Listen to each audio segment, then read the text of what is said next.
The RoCo Radio Game of the Week will start in 2 minutes.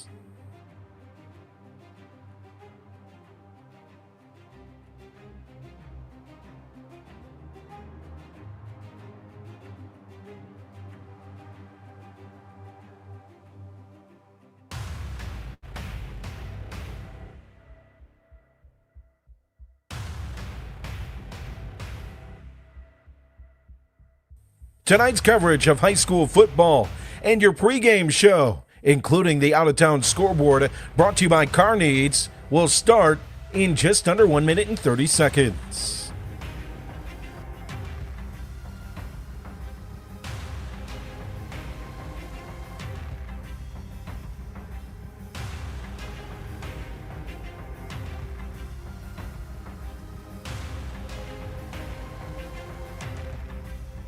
Tonight's game and your pregame show on RoCo Radio gets underway in 1 minute.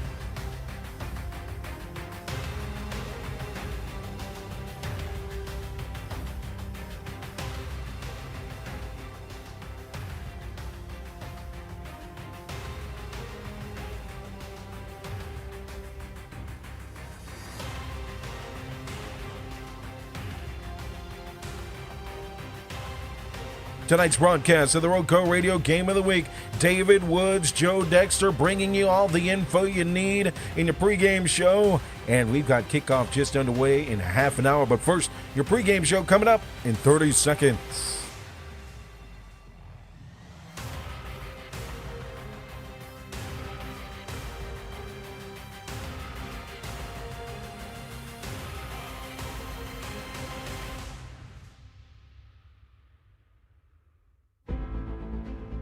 Two of North Carolina's best teams. A conference opener that's unmatched across the state of North Carolina. Tonight, in the City of Champions, inside Community Stadium on Jimmy Teague Field, a mid-state conference matchup to remember. It's the 4-0 Walkertown Wolfpack, ranked number 1 in the high school overtime power rankings for the 3A division versus the mighty Rams of Reidsville, looking to pick up their 70th consecutive conference victory on Hall of Fame night.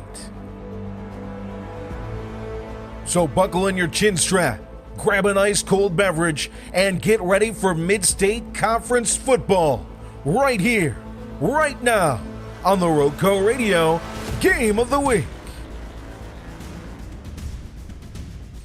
Tonight's coverage of high school football on the RoCo Radio Game of the Week is made possible thanks to our wonderful sponsors, whose passion is to highlight the student athletes on the gridiron, as well as the coaches that help mentor them on and off the field. High school football action on RoCo Radio is brought to you by Pennrose Carwash. Voted number 1 car wash in Rockingham County, Pennrose Carwash at 1509 South Scales in Reidsville has been serving the Reidsville and surrounding area for over 50 years. Established in 1970, this popular venue welcomes everyone. Pennrose Carwash, open 24/7, and find us on Facebook. Pennrose Carwash, celebrating our 55th anniversary. Voted number 1 car wash in Rockingham County 3 years in a row. Tonight's coverage of high school football across Rockingham County is brought to you by our friends at Two Rivers Plaza. Rockingham County's premier location for exceptional small businesses is Two Rivers Plaza at 307 West Meadow Road in Eden. Visit the wonderful small businesses there today at Two Rivers Plaza, your premier source for small business services. High school football on RoCo Radio is brought to you by Kooler Ice. Looking for a fresh ice and water option that's ready when you are? Kooler Ice is countywide. Find fresh ice and water at Little Caesars Pizza in Mayodan, 6734 NC 135 across from Walmart, or visit our local Kooler Ice dispenser at Schul's Home, 1635 Freeway Drive in Reidsville. And for all your ice and water needs, you can also find us at Pennrose Carwash in Reidsville at 1509 South Scales Street, or Two Rivers Plaza in Eden at 307 West Meadow Road. Get Kooler Ice, great tasting, fresh ice, available 24/7 at all 4 locations. 16 pounds or 32 pounds, plus premium water by the gallon or 5 gallons. At Kooler Ice, fresh and ready when you are. High school football coverage on RoCo Radio is made possible thanks to support from Sandy Cross General Merchandise, serving the Sandy Cross community, Rockingham County, and surrounding areas of our beautiful Piedmont Triad since 1988. Rockingham County's community store at 164 Boyd Road in the Sandy Cross community of Rockingham County, celebrating our 37th anniversary. Stop by Sandy Cross General Merchandise for fresh ice and local pure brand gasoline with the cheapest price in Rockingham County for 93 non-ethanol. Sandy Cross General Merchandise is also your niece's sausage headquarters with great value for Rockingham County.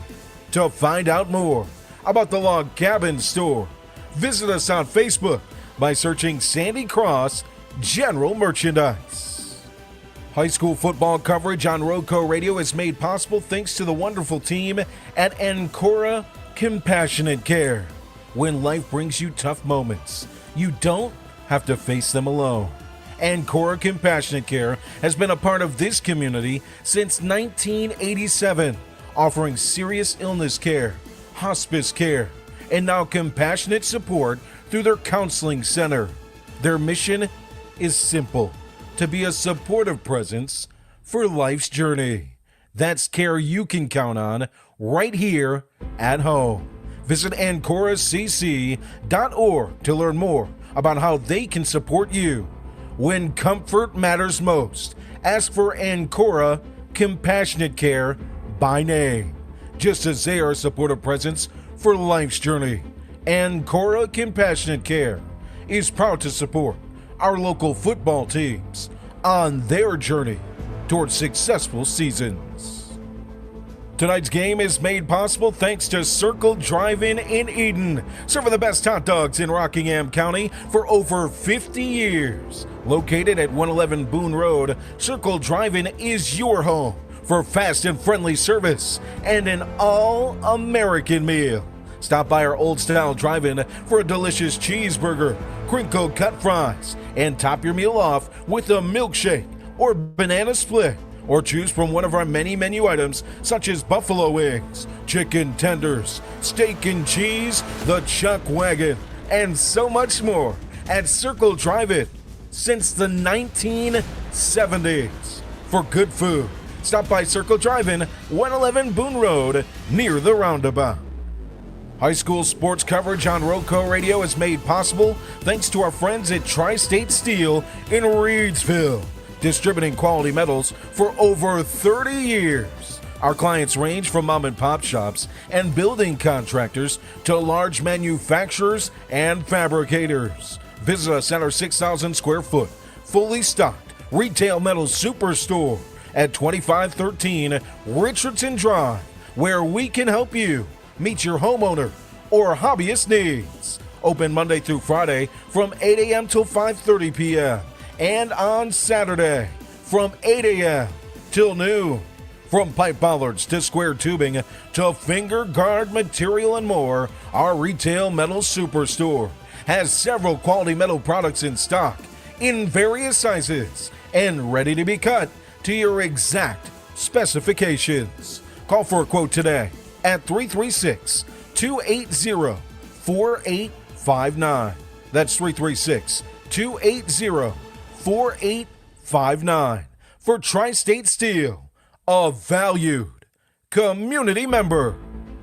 And tonight's coverage is brought to you by Shannon Moore and the team at Lake Homes LLC, your hometown realtors in Rockingham County and the official real estate agency of RoCo Radio. Shannon Moore and the team at Lake Homes LLC is local, experienced, and trusted. Lake Homes LLC represents its real estate clients with integrity and delivers excellent service on the journey to finding your dream home. Serving Rockingham, Guilford, and Alamance counties with over 27 years experience and endless dedication, Lake Homes ensures your real estate investment is a success. Looking to acquire or sell land, residential or commercial properties? Look no further than your hometown realtors, Lake Homes LLC, a believer in local community and serving all of its real estate needs. To learn more about how our agents can best serve you, visit riverlakehomesllc.com or call 336-772-3221. That's 336-772-3221 for your hometown realtors, Lake Homes LLC. Local, experienced, and trusted across Rockingham County and the entire Piedmont Triad. It's now time to head inside the press box at Community Stadium. Take a look at your out-of-town scoreboard for Week 5. Hear from Rams head coach Eric Teague and much more on your RoCo Radio pregame show. Let's head inside the press box at Community Stadium for tonight's RoCo Radio Game of the Week. It's number 1 in the 3A versus number 1 in the 4A, the opening week of the Mid-State Conference play here in Reidsville. Joe Dexter, David Woods on the call as we bring you Week 5 action. Glad to be here at Community Stadium, Jimmy Teague Field for tonight's key matchup. 2-2 versus 4-0, David, but the numbers don't match as far as the quality of both teams. I want to start tonight's broadcast with a quote of the night from Rams basketball head coach Jason Ross, who said this at Deontay Neal's commitment ceremony, quote, "Don't give up on this football team. This team with 2 losses, it's the first time they've had 2 losses in the regular season since 2015, but I don't think that quite tells the story about our Rams football team at Northern Guilford, 5th in the RPI in the 6A. In the 6A, that first loss to open the season, 47-38. Reagan is ranked 16th in the 7A, but they are going to be a title contender in the second to highest classification in the state of North Carolina. I mean, this is what Reidsville does, man. I mean, we see this year in and year out. They schedule top-heavy non-conference. I mean, they want to be the best. They want to play the best. I mean, that's just what they do. That gets them that's just a great plan for Coach Teague. And, you know, Jimmy Teague as well. I mean, they top heavy on the non-conference. That way, when it comes conference time, I mean, they run ram shot through conference normally. But tonight, man, it is going to be an absolute shootout. For Walkertown fans listening in and the coaching staff, they're pulling a Lee Corso on us. There's not so fast, my friend Joe. Listen about us, 4-0 on the season, a team that has been running roughshod with their offense and playing strong defense. They're led by the defensive player of the year last year in the Mid-State 2A Conference, Camryon Cartledge at linebacker. That defense is strong in the secondary, holding passing attacks this year to darn near nothing in most games. Reidsville leads this series 4-0, defeating them every single time in conference play in that Mid-State 2A Conference. I think tonight, you mentioned it to me, you're seeing shootout all the way. I'm seeing absolute shootout. I'm talking about, I would not be surprised if both these teams are in the mid-40s. I mean, from what I watched from Walkertown, I watched them against East Surrey. And from what I've saw, number 1, Eric Wiley. Let's start with him. I mean, this kid, he's got 17 yards rushing, but let's get into the real numbers. 159 yards receiving, 51 yards kick return yardage, punt return 215 yards punt return. So he's averaging 110 yards a game. I mean, when he catches that quick slant right up the middle of the field, he's gone. So, I mean, it's going to take a shoestring tackle to get him down. Let's go by the numbers right here. I mean, we've got Cruz, who's leading in receiving for 320 yards. We got Conrad, who's got 333 yards rushing. I mean, they facilitate the football. I mean, you look at the quarterback right here, Crawford, he's 68 of 100, 68% of his throws. He's averaging 249 yards a game, 14.5 yards per throw, and he's thrown 11 touchdowns and 4 interceptions. I mean, he's facilitating not just one, but 5 different receivers that are very shifty, very versatile, and, I mean, can take it to the house at any time. The Wolfpack led by head coach Trip Honeycutt in his second year, the Greensboro College grad, a 12-4 overall record in his time at Walkertown. The offense that you mentioned, led by Mayodan native Ian Tatum in his 10th season as a coach, became the OC at Walkertown under former head coach Garrett Mills in 2023. He's an O-line specialist, so you know that that offensive line is going to play well against the Reidsville defensive line, but we'll get to it in just a bit. That defensive line ate last week against Eastern Guilford, but we want to continue to preview this Walkertown team. You mentioned Crawford, 17 of 24, 71%, 192 yards, and 2 touchdowns last week against East Surrey. He starts this offense in an offense that you won't see typically at the high school level, an RPO offense, and he has the keys to the kingdom. He does, man, and I mean, just the players that he has around him, like I said, just about every receiver that I've seen so far against East Surrey last week, I mean, they were absolutely dynamic. They were fast, and, I mean, they got up the field. They would block for each other. I mean, that's what you want in a good receiver. I mean, it was just absolutely something. But it'll all start with the run game. Once they set that run game up and everything starts clicking as far as the run game goes, and, I mean, this is three guys that they work between with Conrad, Cartledge, and then we got Perry. They're averaging 161 yards rushing to their 249 yards passing per game. So once they get that rushing going, to get that RPO game going, I mean, they're going to throw the ball all over the place. 375 plus total yards every single game this season.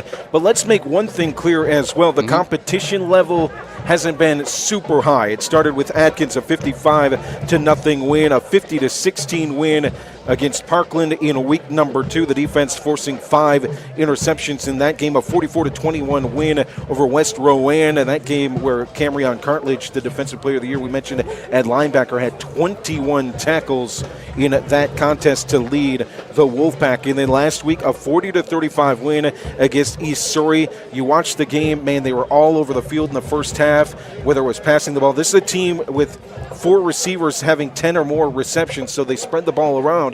But in that second half, East Surrey decided to run between the tackle and the guard, run between the guard and the center, and they were able to get back in that ball game. If they had 3 more minutes, a game that was 40-8 or 40-7 at the end of the third became a 40-35 ball game. So this is a thing that I'm looking to watch from the Reidsville offense, who we'll preview in just a bit, in that running game and how important that will be. But before we do that, let's talk about this Walkertown defense, a secondary that has given up 100 yards of passing just once this season, 16 yards passing against Atkins, just 90 yards against Parkland, 5 interceptions against West Rowan, and East Surrey held to just 48 yards passing. It looks like this secondary led by Jacob McLaurin, Tyler Jones, for Cheese Hamilton, Brian Highsmith Jr., and the safeties Nasir Comrade and Trey Gilliam are here to play this season. Absolutely. I mean, you got Hamilton with 2 interceptions. You got McLaurin, who you talked about, with 2 interceptions. You got Mitchell with 1 interception.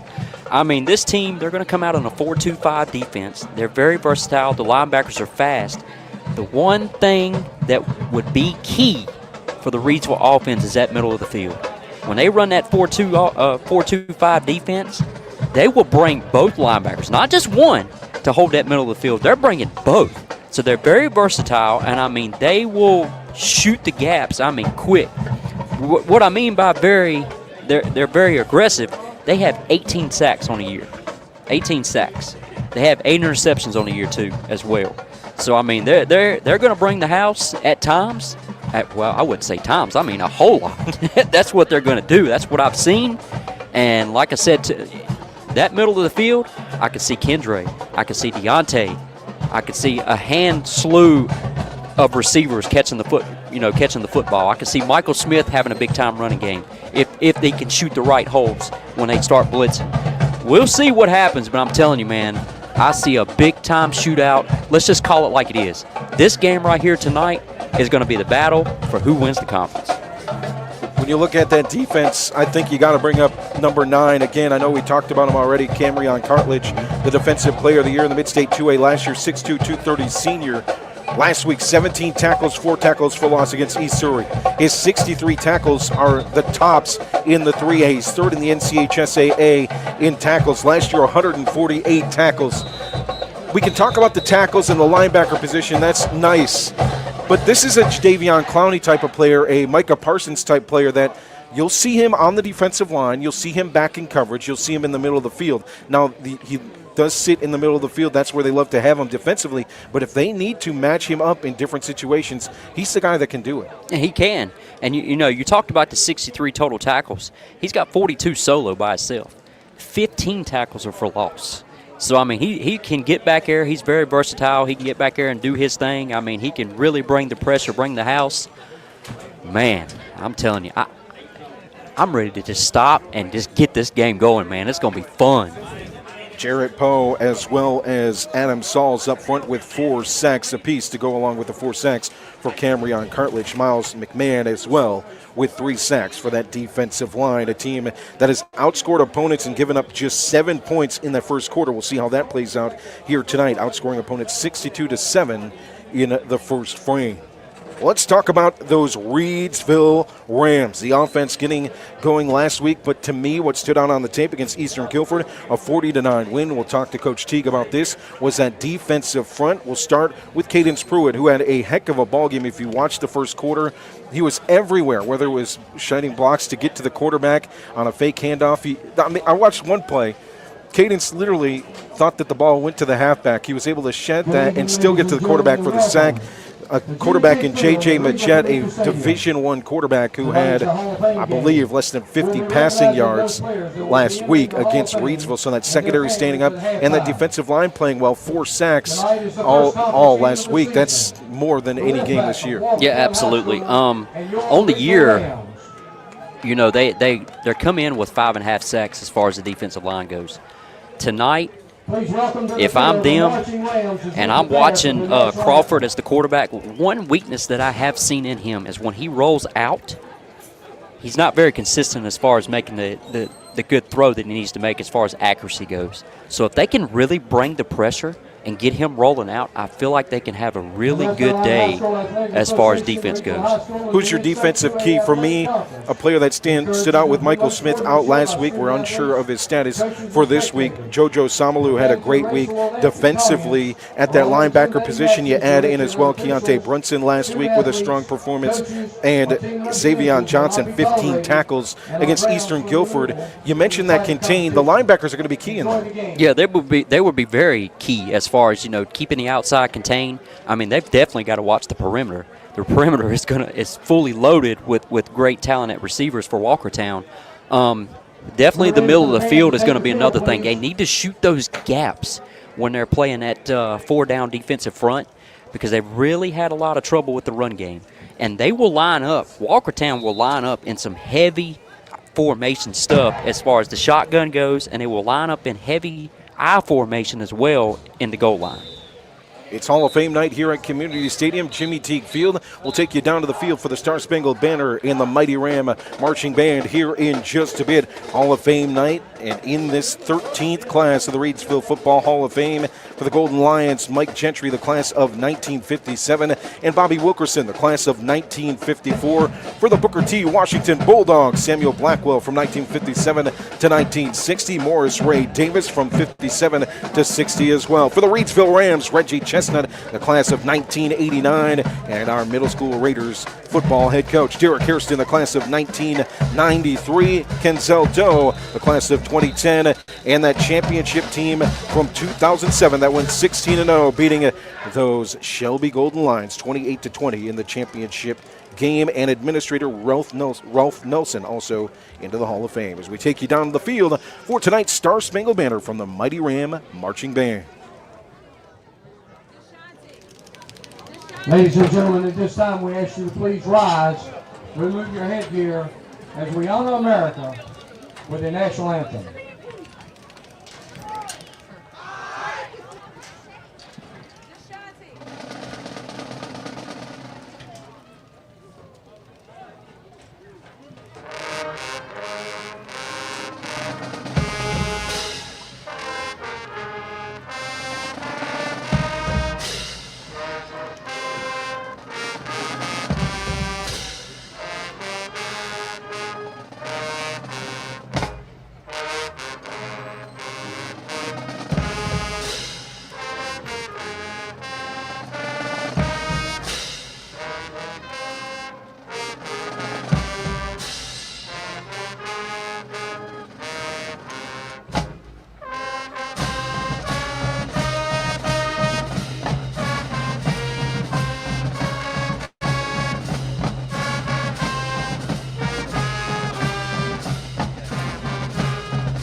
the Mighty Ram Marching Band here on your pregame show, Week 5.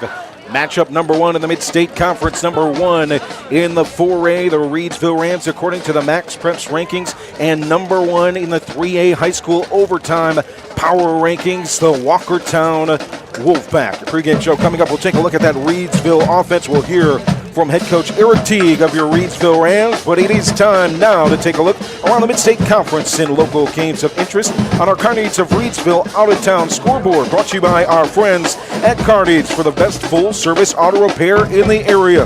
It's Carneades on Scale Street in Reidsville. Carneades offers new tires, front-end alignments, oil changes, car maintenance, air condition repairs, and the option for full or self-service Daytona gasoline. Open Monday through Friday from 7 a.m. till 5 p.m. Carneades of Reidsville. We appreciate your business and are always available for you. All games inside the conference this year starting at 7 p.m. Tonight, our other team, Jay Ramey, Jonathan Hatley, are at the Rock Cougar Pride Stadium as McMichael takes on Rockingham in what should be a thrilling game, David. Oh, absolutely. I mean, you got McMichael coming off a big-time win against Cedar Ridge, and that was a blowout. I think, McMichael needs to keep pace as far as offense goes. I mean, their defense has been playing. It's going to be a defensive battle. I mean, it's going to be, like I said, it's going to be hard to score on the Rockingham's defense, man. They're pretty solid on the defensive end with defensive team with Coach Robertson. So, I mean, we'll see what happens with that tonight, too. Other conference games, just one more in the Mid-State Conference with Bartlett Yancey off this week. Carver is at Moorhead. We'll try and keep you up to date on that score as well on our Carneades out-of-town scoreboard tonight. In the 3A, 3-1 Cherryville is at 2-2 Shelby. Number 2, Mount Airy hosts 2-2 St. Stephen's. Number 3, Eastern Randolph is at 3-1. They host 4-0 Asheboro out of the 6A division. Number 5, St. James Keenan hosts Spring Creek. Number 3-0 High Brighton is at 2-1 East Rutherford as well in the 3A. In the 4A, 4-0, T.W. Andrews is at 2-2. Randleman 3-0. Stuart Kramer at 0-3 Highland Tech. Number 9, Bunker Hill faces number 8 Bandies in a matchup of top 10 teams. 3-1 Hickory hosts 2-1 Ford. 4-0 West Iredell is at 3-1 Maiden. And 2-1 West Wilkes is at 3-0 Wilkes Central. In the Metro of Greensboro, 3-1 Reagan is at 3-1 Lake Norman. 2-2 Morrisville is at 3-1 East Forsyth. And number 10 Oak Grove takes on number 5 Northern Guilford. Other games of interest, Southwest Guilford is at number 1 Grimsley. Faison Brandon, the star quarterback for Grimsley, is out yet again this week. But that hasn't deterred them, David. They'll be just fine, those Whirlies. That's your Around the Mid-State Conference out-of-town scoreboard, brought to you by Carneades of Reidsville. Let's talk this Reidsville offense real quickly. Last week against Eastern Guilford, it was Deontay Neal doing Deontay Neal absolutely. things. 2 touchdown passes, a punt return for a touchdown as well, or an interception return for a touchdown, a punt return darn near a touchdown as well. But offensively, he got things working in the air, passing it 4 of 5 times for 92 yards, and receiving 3 receptions, 73 yards, and a touchdown. He's just the weapon tonight that I think will be key for the Rams when you look at what they need to do with an over-pursuing defense. If he's at quarterback and he is athletic like he is every game, it could be a danger for that Walkertown linebacking core to try and stop him, especially if they over-pursue and leave open lanes. And he's going to pick up a lot of yardage as far as the middle of the field goes. I mean, like you said, if they over-pursue and they shoot those gaps, and we know what Deontay is. He does his thing. Deontay Neal doing Deontay Neal things. I mean, he's 200 yards passing, 343 yards receptions. I mean, he special teams. If he wanted to kick off, he could do it. If he wanted extra point kicks, he could do it. I mean, he could do just about anything, man. But like you said, though, if he could squeak away from those linebacking core when they start blitzing with those 2 linebackers, man, he could have a big-time game rush. Here's head coach Eric Teague on your RoCo Radio pregame show. Hall of Fame night here at Community Stadium as we get you ready for kickoff. It's Walkertown and Reidsville. We're joined with Rams head coach Eric Teague. Coach, Hall of Fame night, the 13th time that this has happened for this program in this community. What does that mean to you guys in the program? Yeah, it's always cool to see kind of the history and those guys come back and they celebrate them, and they also are kind of, you see them around on the sidelines before the games and to see him at halftime and just to see the history and the work that they put in to kind of build our program to where we are today as one of the top programs in the state. It's just always cool to see those guys and to celebrate all the accomplishments that they have. Correct me if I'm wrong, but 2007, just the year after you graduated. So does that make you feel old seeing a team after you graduated into the Hall of Fame? Yeah, I'm kind of getting to that point now where I'm realizing I'm not quite a young guy anymore. I'm starting to get a little age on me, a little experience. We feel like that way, too, here at RoCo Radio. Eastern Guilford last week, a 40-9 win. Looking at the tape defensively, the first thing that stood out in the first quarter especially was Cadence Pruitt's play. Whether they were running the ball with the running back or he's getting to the quarterback, Majette, he was everywhere, shedding blocks to make tackles and just making plays all over the place. Yeah, we're really him along with the other guys on our front four. I mean, those guys have the talent to really dominate a game where we don't have to do a whole lot of blitzing. The linebackers can just go play and things like that. So if our front four plays like that, we feel like we got a chance each and every Friday night. It sets up that secondary who also had a very good game. What did it mean to you guys to be able to hold them passing the football to under 50 yards passing with a Division I level quarterback? Yeah, we knew on the film they'd do a good scheme and they got a good quarterback and throw it and run and extend the play with his legs. So we were happy to be able to get to him, like I said, with our front four, and then that kind of takes the pressure off the back end when he's having to throw it early or off timing or off foot. So it definitely helps when your front four is getting after the quarterback. Offensively running the ball, a good blend of JoJo and Keyshawn getting carries as well. What do you think of the running game and just your overall scheme against Eastern Guilford?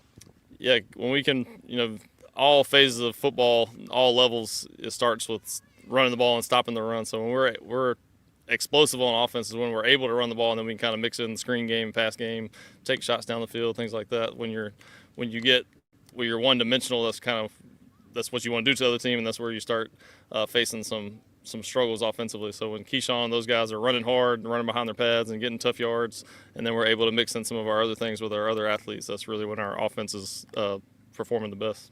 I hope the football gods will forgive me for waiting this long to talk about what Deontay Neal did in the Eastern Guilford game, all the ways that he impacts the game. We talk about this all the time. It's hard to encapsulate that on the radio. I imagine it's hard for you too as a coach, but just seeing on the sideline his performance, he had the interception return for a touchdown, darn near returned a punt for a touchdown, and then a receiving touchdown as well, I believe. And 2 passing touchdowns. So, yeah, he's all over the field. I mean, that's one of our – it'll take you long if you're the opposing team to probably watch that. We're going to try to get him the ball in all facets of the game. And so, yeah, he's a kind of a probably once-in-a-career type of player with all the things that he's able to do, offense, defense, and special teams. And that doesn't even – throw in those 2-point plays. Also, it's a big component of the game. So he does a lot for us. A really good player and has had a really good career with us. After Friday's game, you got to celebrate Deontay. He committed to UNCG to play basketball. What do those moments mean to you for a coach when your players get a chance to play at the next level?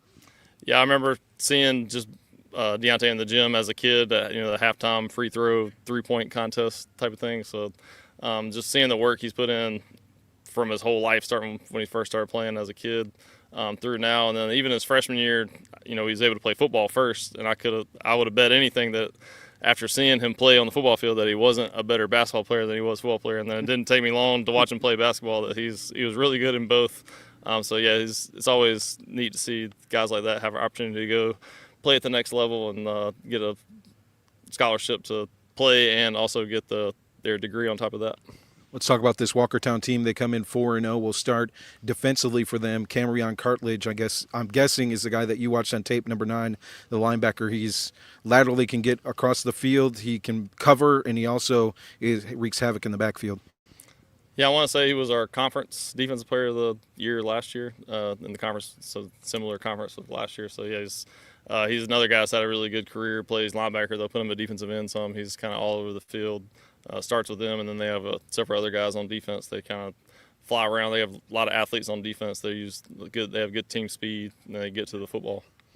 Offensively, led by Jarrell Crawford at quarterback. They've got weapons everywhere, don't they, Coach? Yeah, they got some really good backs. Like I said, a lot of team speed. So we can't let those guys get the ball out in the open. We got to have 11 gold hats run to the football, and somebody's got to stop them early on, get a hand on them. Because when they get in the open field, they're dangerous. They've had several 50, 60-yard touchdown plays throughout the season. What's the feel been like in practice with a game like this? Everybody knows what this game means. Yeah, first conference game is a big one, so you can't be conference champions unless you start off 1-0. So this is a big game. On paper, probably the top two, if there was a vote, the top two teams in the conference facing off week 1. So everybody knows how big of a week it is and how well we need to go start 1-0 in the conference. He's head coach Eric Teague of your Reidsville Rams here on RoCo Radio. Coach, good luck tonight. Thank you. That's head coach Eric Teague as we get ready for kickoff. The Rams win the toss. They defer. The Walkertown Wolfpack will return left to right. As Pennrose sets to kick for your Rams at the 40-yard line.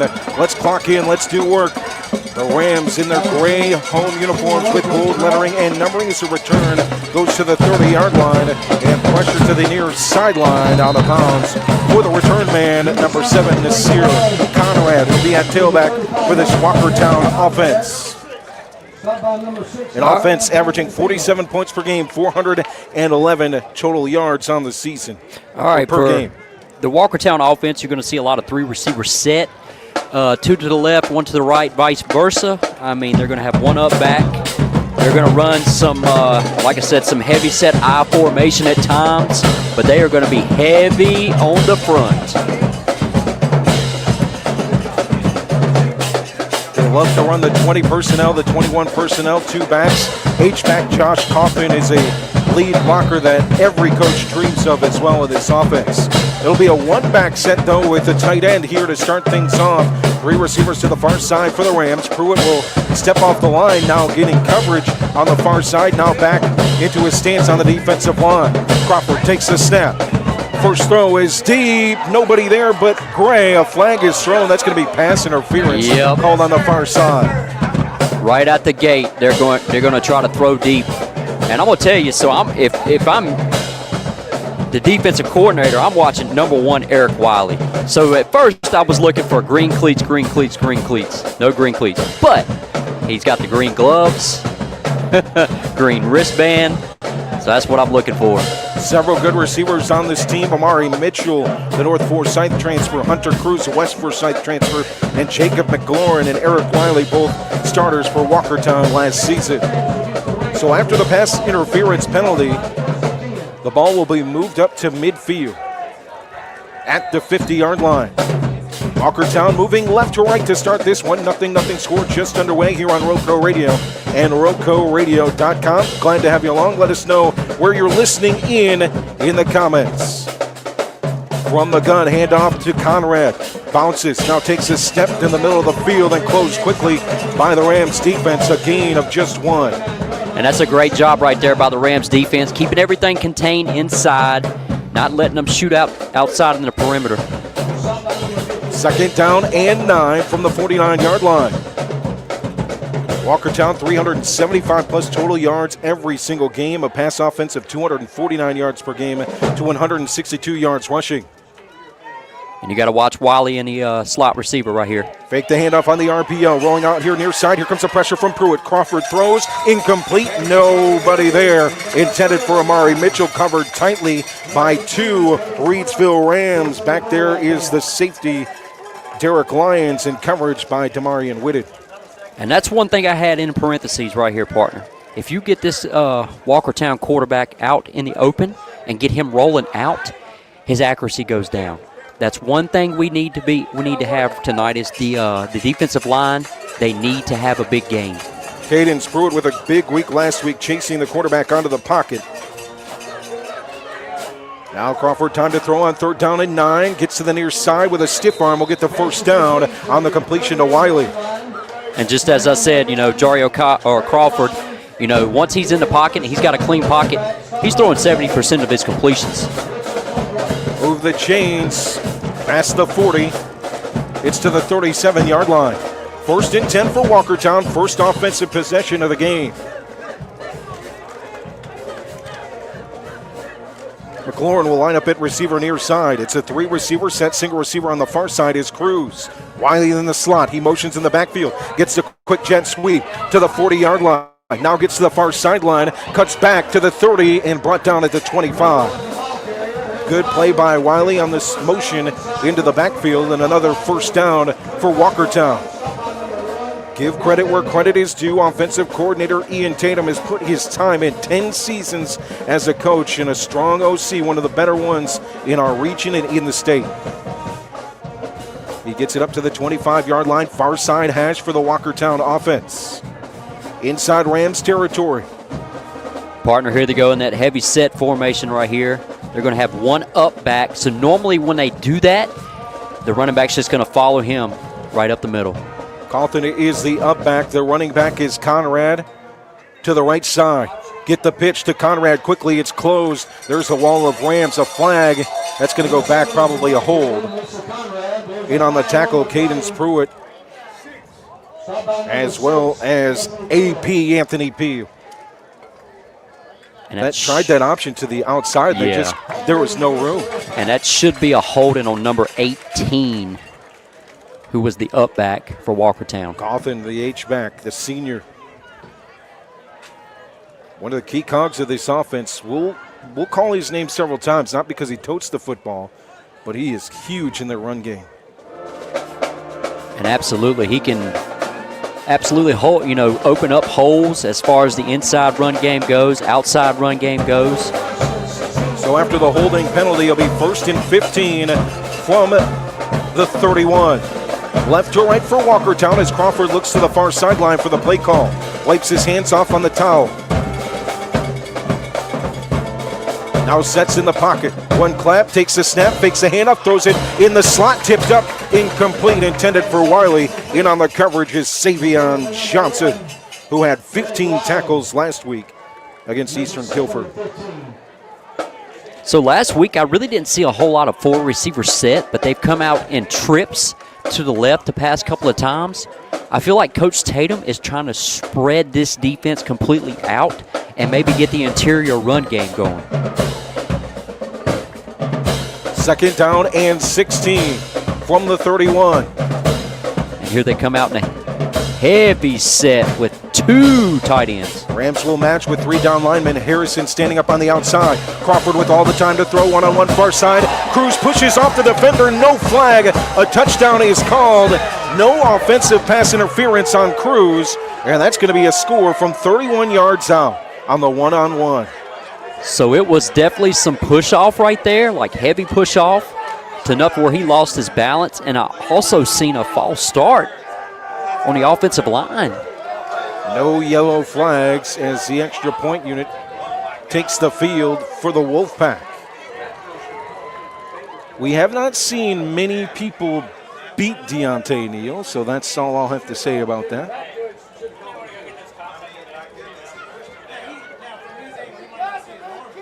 Looks like they're going for 2. They got trips to the right. Rolling out is Crawford here to the right side. Here comes Campbell. The throw is complete to Mitchell on the backside of the end zone, near side. So 2-point conversion is good. 8-0. Walkertown, 9:27 to play here in the first.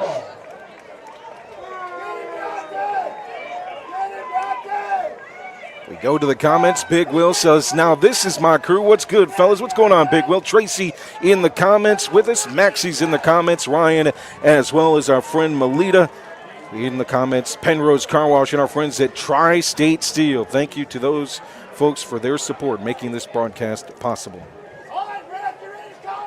So a 31-yard touchdown pass to Hunter Cruz from Jarrell Crawford on the first drive. One-on-one coverage. And you can hear the community stadium faithful when the officials have it. So from the 40-yard line is where the ball will be placed as Stewart sets to kick for the Wolfpack. Dyson Stewart, the senior. Rams will return right to left. Line drive going opposite way of Deontay Neal and a flag. That's going to be, I think, a false start on the kicking team. Or is it going to be too many men? 12. There's 12 out there. David didn't even have to take his shoes off for that. Impressive. So too many. And here goes one off. That's going to be the kicker, Stewart. So I'm guessing he's just going to go talk with Coach Honeycutt. Well, they waved it off because the officials weren't ready. Wow. Okay. So maybe you do need to take those shoes off. Maybe I do. I don't know. He's got the glasses. You guys can see. He's got the glasses. Yeah, hey, I can see tonight. So from the 40-yard line, 31-yard touchdown pass from Crawford to Cruz to start tonight for Walkertown. 8-0 lead. 9:27 to play here in the first quarter. End over end, far side, near Whitted. It'll bounce at the 25-yard line where he picks it up, and another whistle on the kick. He didn't call a fair catch. I didn't see it. So it is a fair catch called. Yeah, I didn't see that either. Oh, well. Maybe we need some binocs. This is might be one of those games, partner. And it ain't even a couple of minutes into the first quarter. So the Rams offense will take over, averaging 329 yards per game. Last week, 198 yards passing, 137 yards rushing against Eastern Guilford, getting back into the win column. All right. So we see Braxton at the quarterback position. We're going to see Deontay lined up on the outside. In the slot is Harrison here on the near side, Galloway on the far side. Handed off, first play of the offensively for the Rams. Will be back to the line of scrimmage.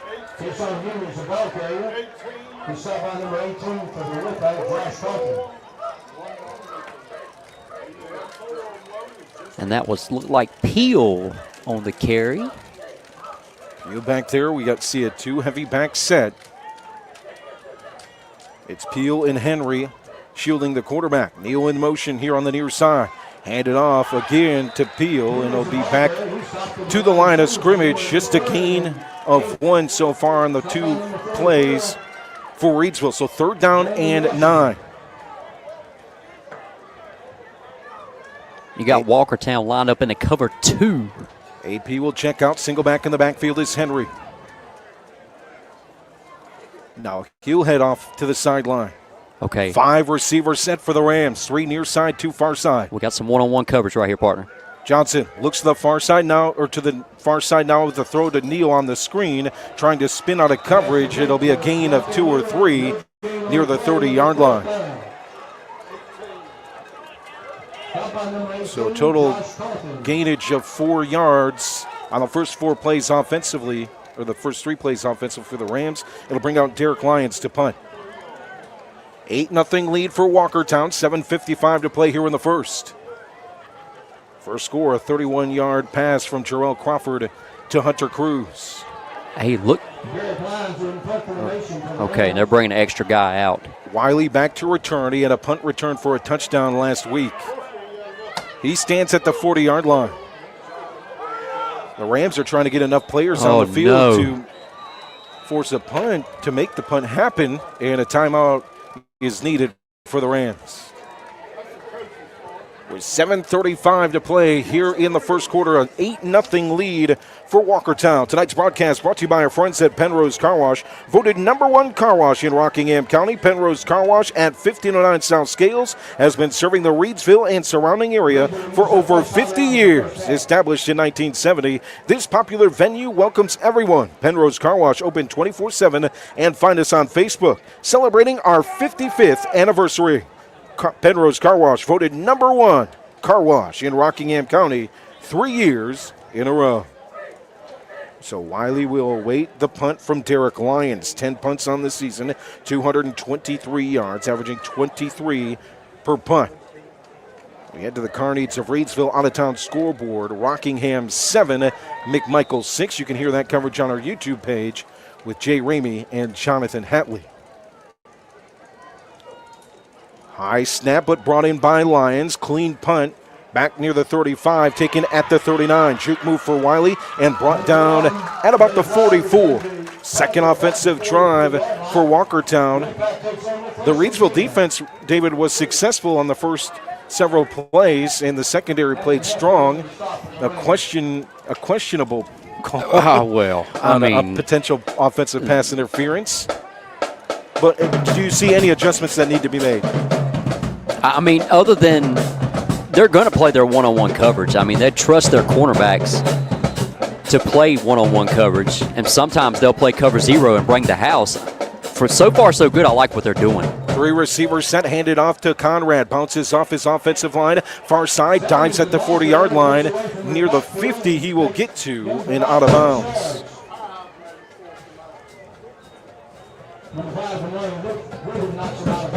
Be a gain of 5. Second down and 5 from midfield. 8-0 lead for Walkertown with the football. 7:03 to play here in the first quarter. Left to right for Walkertown. Mitchell in the slot, near side with McLaurin. Far side, Cruz. The up back is Cawthon. Conrad in the backfield alongside Crawford, who gets the football right up the middle. Wide open grass to the 20. Makes a stiff arm to the 10, near side, and brought down at the 4-yard line by Deontay Neal. And that was just a straight counter run. Following the hybrid tight end all the way through, almost to the house. Conrad, 11 carries, 125 yards, and a touchdown last week. Averaging 12 per carry this season for the Wolfpack. Back into scoring territory now for Walkertown. Inside the 5 at the 4. Oh, they'll place it at the 3. Crawford in the gun. Alongside him is Conrad to the right side. Heavy up front, 2 receivers set. Handed off on the delay. Conrad walks in. Touchdown number 7, Mr. Conrad. 14-0 Walkertown. 6:15 to play here in the first. Great offensive play calling. The counter setting up that counter basically all of last drive, and then right there, right away going to it on this drive for a big gain, Nasir Conrad. 2 100-plus yard games this season. That puts him in good position so far here tonight. 14-0 lead. And it'll be the 2-point unit back out for Walkertown. McLaurin lines up at receiver near side, 3 receivers far side. It's Mitchell, Wiley, and Cruz. In the backfield is Perry alongside Crawford, who pump fakes. Here comes the pressure. No 2-point conversion. Cadence Pruitt, Kendra Harrison there alongside their teammate and linebacker Zaylen Hampton. So no 2-point conversion. 14-0 Walkertown. 2 possessions, 2 scores. 6:15 to play here in the first. I want to see if Coach Doug Mars maybe switches things up a little bit. I want to see if he maybe go to the 3-4 defense with the nose being on the center and maybe having a couple more linebackers shoot those gaps that could be a little bit quicker, trying to stop that run.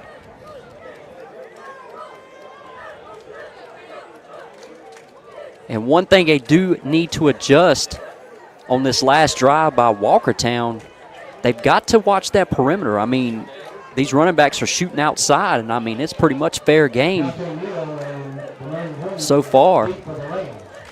Whitted back to return on the far side hash, near side hash, Deontay Neal. Dyson Stewart set to kick for Walkertown. The kick will go left to right. How about some Neal magic right here? Hey, we need it. If they're not going to kick that way, though. They showed that after their first touchdown. They go the opposite way. High kick, bounces in front of the 30. One bounce. And brought down is the return man, Richard Brathwaite. Past the 35-yard line is where the Rams offense will start. 3 and out on their first possession. Looks like we have an injury on the field. 14-0 Walkertown, 6:11 to play here in the first quarter. All right, partner, so it looks like we're going to get a solid dose of Deontay Neal at quarterback coming up on this drive. We saw Braxton in the first drive. This drive will go to Neal. Neal last week, a very successful week in his time at quarterback. 4 for 5, 92 yards and 2 touchdown passes. 4 touchdown passes in total for the Rams offense. Tonight's game brought to you by Circle Drive-In in Eden, serving the best hot dogs in Rockingham County for over 50 years at 111 Boone Road. Circle Drive-In is your home for fast and friendly service and an all-American meal. Stop by our Old Style Drive-In for a delicious cheeseburger, crinkle cut fries, and top your meal off with a milkshake or banana split, or choose from our many menu items such as buffalo wings, chicken tenders, steak and cheese, and so much more. Circle Drive-In since the 1970s. For good food, stop by Circle Drive-In, 111 Boone Road, near the roundabout. Your car needs of Reidsville out-of-town scoreboard, Rockingham 14, McMichael 6. 14-0 your score here at Community Stadium. Walkertown with the lead. 6:11 to play here in the first quarter. Second offensive possession for the Rams. Henry right up the gut and a big gain of 8 on the first carry of the drive. Far side hash just lowered the shoulders and now set up for a good 2nd down and 2. And that was a great job by the offensive line right there. I mean, it was 2 or 3 holes he could have ran through on that play. We need to get this run game going, and this will start opening up the pass game. Keyshawn Henry, 8 carries last week, 61 yards. Neal hesitates in the pocket after the snap. Space up the middle, now works to the far sideline, to the 40, to the 30, at the 20, cuts back into the near side hash, and ripped down at the 10-yard line. Oh, no. Deontay Neal's down. Oh, no.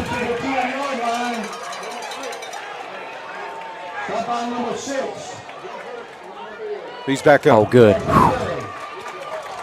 Oh, he went and grabbed the hamstring, and you just... It was scary. Oh, man. He's up and walking on his own accord. All the way to the 10-yard line for the Rams. We talked about that in our pregame show. If you give him time in the pocket and you over pursuit, he's going to find the open lane. So all the way to the 10-yard line, right to left for the Rams offense. So they bring back Braxton at quarterback, and you got Deontay Neal lined up on the outside. 101. Near side, Harrison in the slot, far side for Galloway. Here comes Lyons into the backfield, hustles in as the up back from the sideline. Handed off to Smith on the counter. He's got room past the 5-yard line to the 4, inside to the 3-yard line. Good to see Michael Smith back on the field. I don't think he played last week, but it's been a strong season for the senior. 134 yards on 31 carries. Right back to it. Johnson takes the snap, hands it off again, the counter, and a spin for Smith. We await the call from the officials. It's right at the goal line. Oh, man, it's at the half-yard line.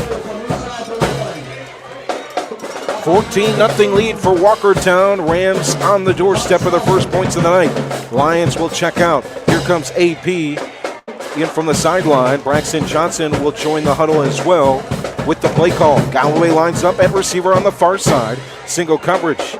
In the slot is Harrison. Far side is Neal. Give it again to Smith off the edge. Far side. A Pennrose Carwash Kooler Ice score for Michael Smith, his 2nd of the season. 14-6 Walkertown. 4:08 to play. Here we're in the first. Great running by Smith on that drive, and Deontay Neal with the big play from near midfield.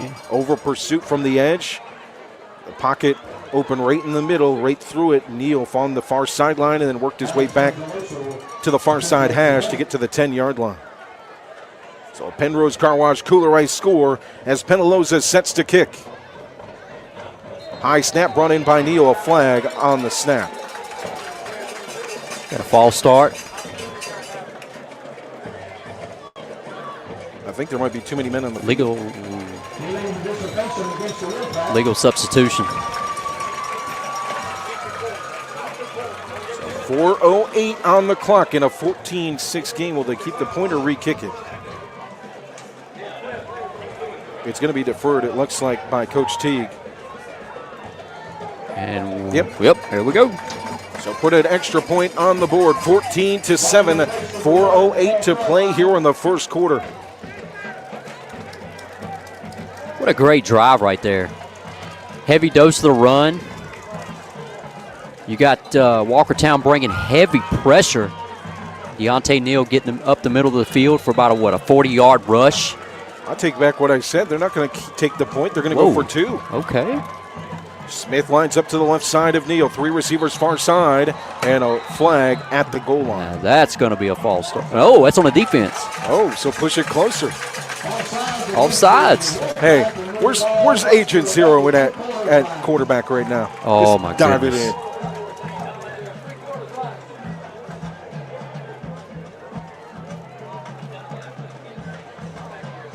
Well, they might do that. Let's see where he's at. And he's calling He's for calling for it. He's looking to the sideline. You want me in that? Up.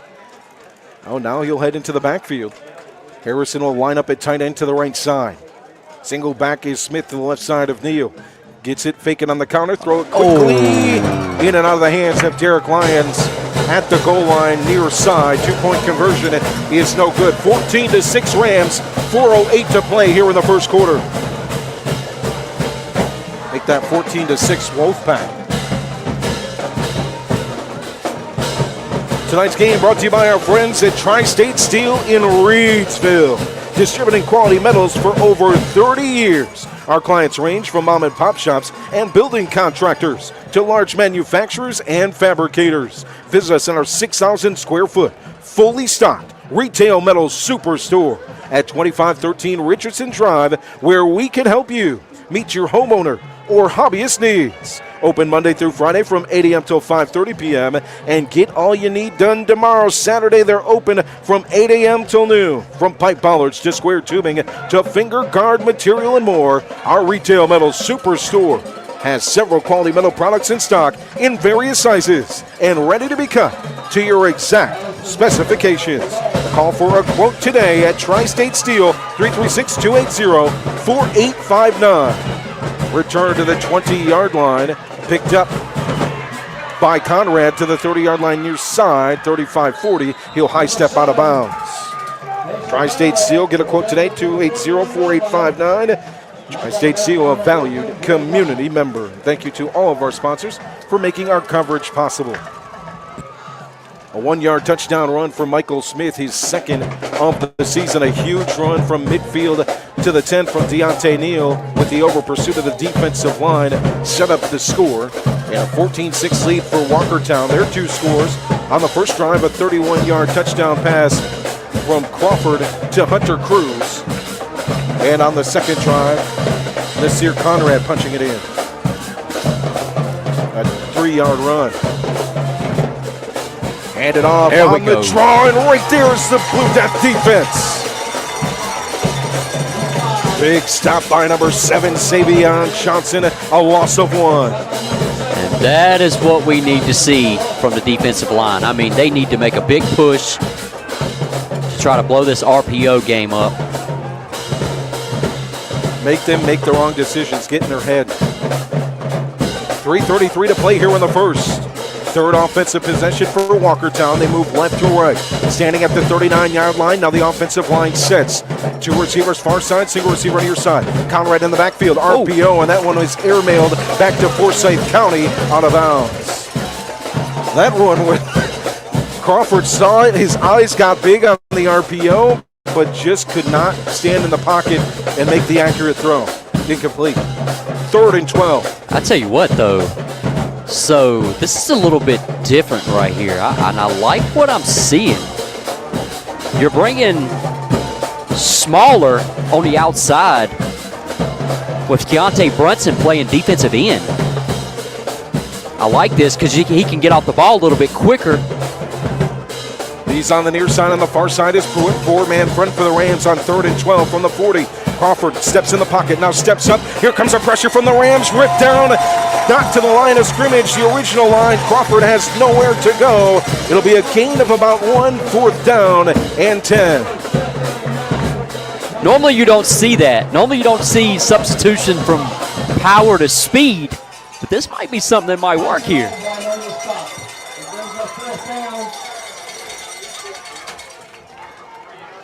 We'll see Brunson now back at linebacker. But we do see an adjustment up front. I think it's just going to be 3 down linemen. Maybe up in this next drive. We'll see. Punt team is out. Botello set to punt for Walkertown. First stop for this Rams defense. High snap, corralled in by the punter, and a high spinning punt to the 25, bounces to the 20, inside the 10, stops at the 7-yard line. I'm going to tell you, partner, that was, so we got a flag right here. At the end of it? Yep. And not unless that's just the marker. Let's see what we got. There you talking about something. The ball will be at the 7-yard line if the officials hold up where they want to put it. I didn't see what the white had caught right there. What did he? Flag being picked up. Sideline warning.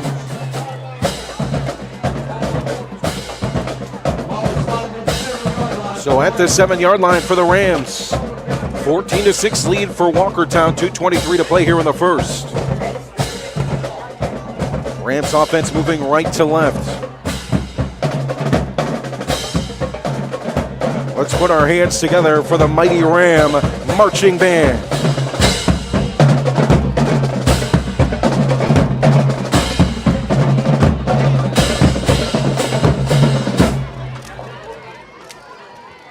All right, got Deontay in at quarterback again. Single back in the backfield. Man in motion is Lions in a flag before the play develops. Oh, boy.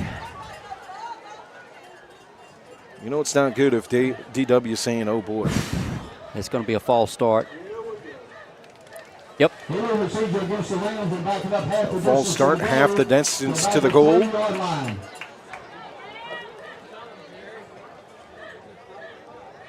Inside the 5 at the 3.5. And I'm telling you, when I tell you that Walkertown's defense is aggressive, they're probably going to bring the house a couple of times. Here they come. So 1st and 15, heavy pressure, middle of the field, plowing through it. On the carry is Keyshawn Henry. Back past the original line of scrimmage near the 10-yard line. It'll be placed at the 9. 2nd down and 7. And that was a great job by Henry, just putting his head down. The bulldozer. Hatfield lines up at receiver near side. 2 receivers far side. Neal rolls out to the far side on the snap. There's a lot of room at the 10. Stops, throws, one-handed catch by Harrison. That's going to be out of bounds. Hill, I don't even know how he made that a play. Out of bounds. Man, I'm not sure. Ooh. If it was college with 1 foot, I could see it. Doctor, Agent Zero's on the loose. Oh, my goodness.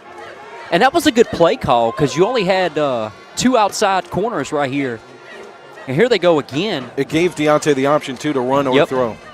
3 receivers far side, single receiver near side is Galloway. Henry in the backfield to the right side of Neal.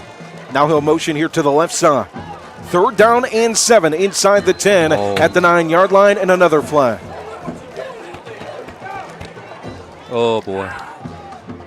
And it will be another false start. And that's going to be on Keyshawn Henry.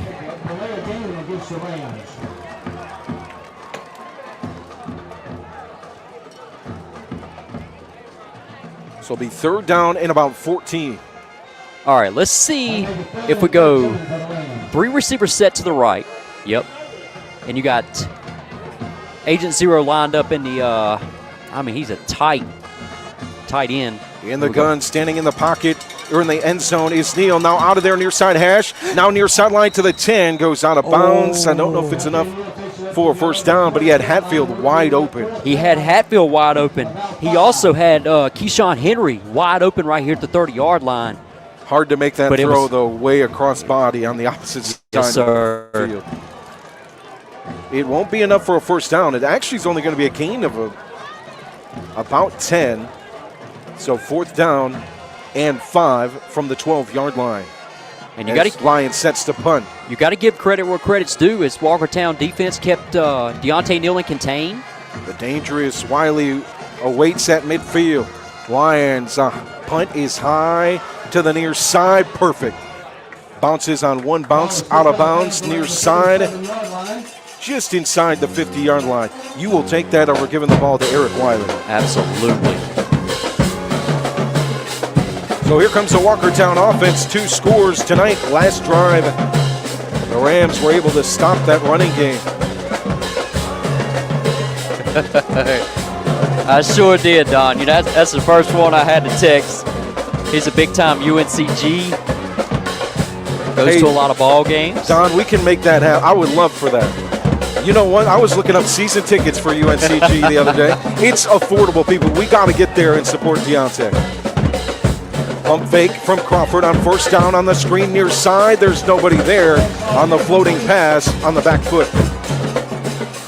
Good job by the Rams defense and the linebackers, even the defensive line, setting back, seeing that it's screen, and making sure no play can be made. And that was a great job right there by Savion Johnson. He was on it.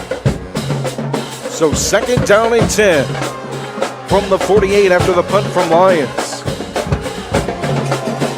Walkertown moving left to right.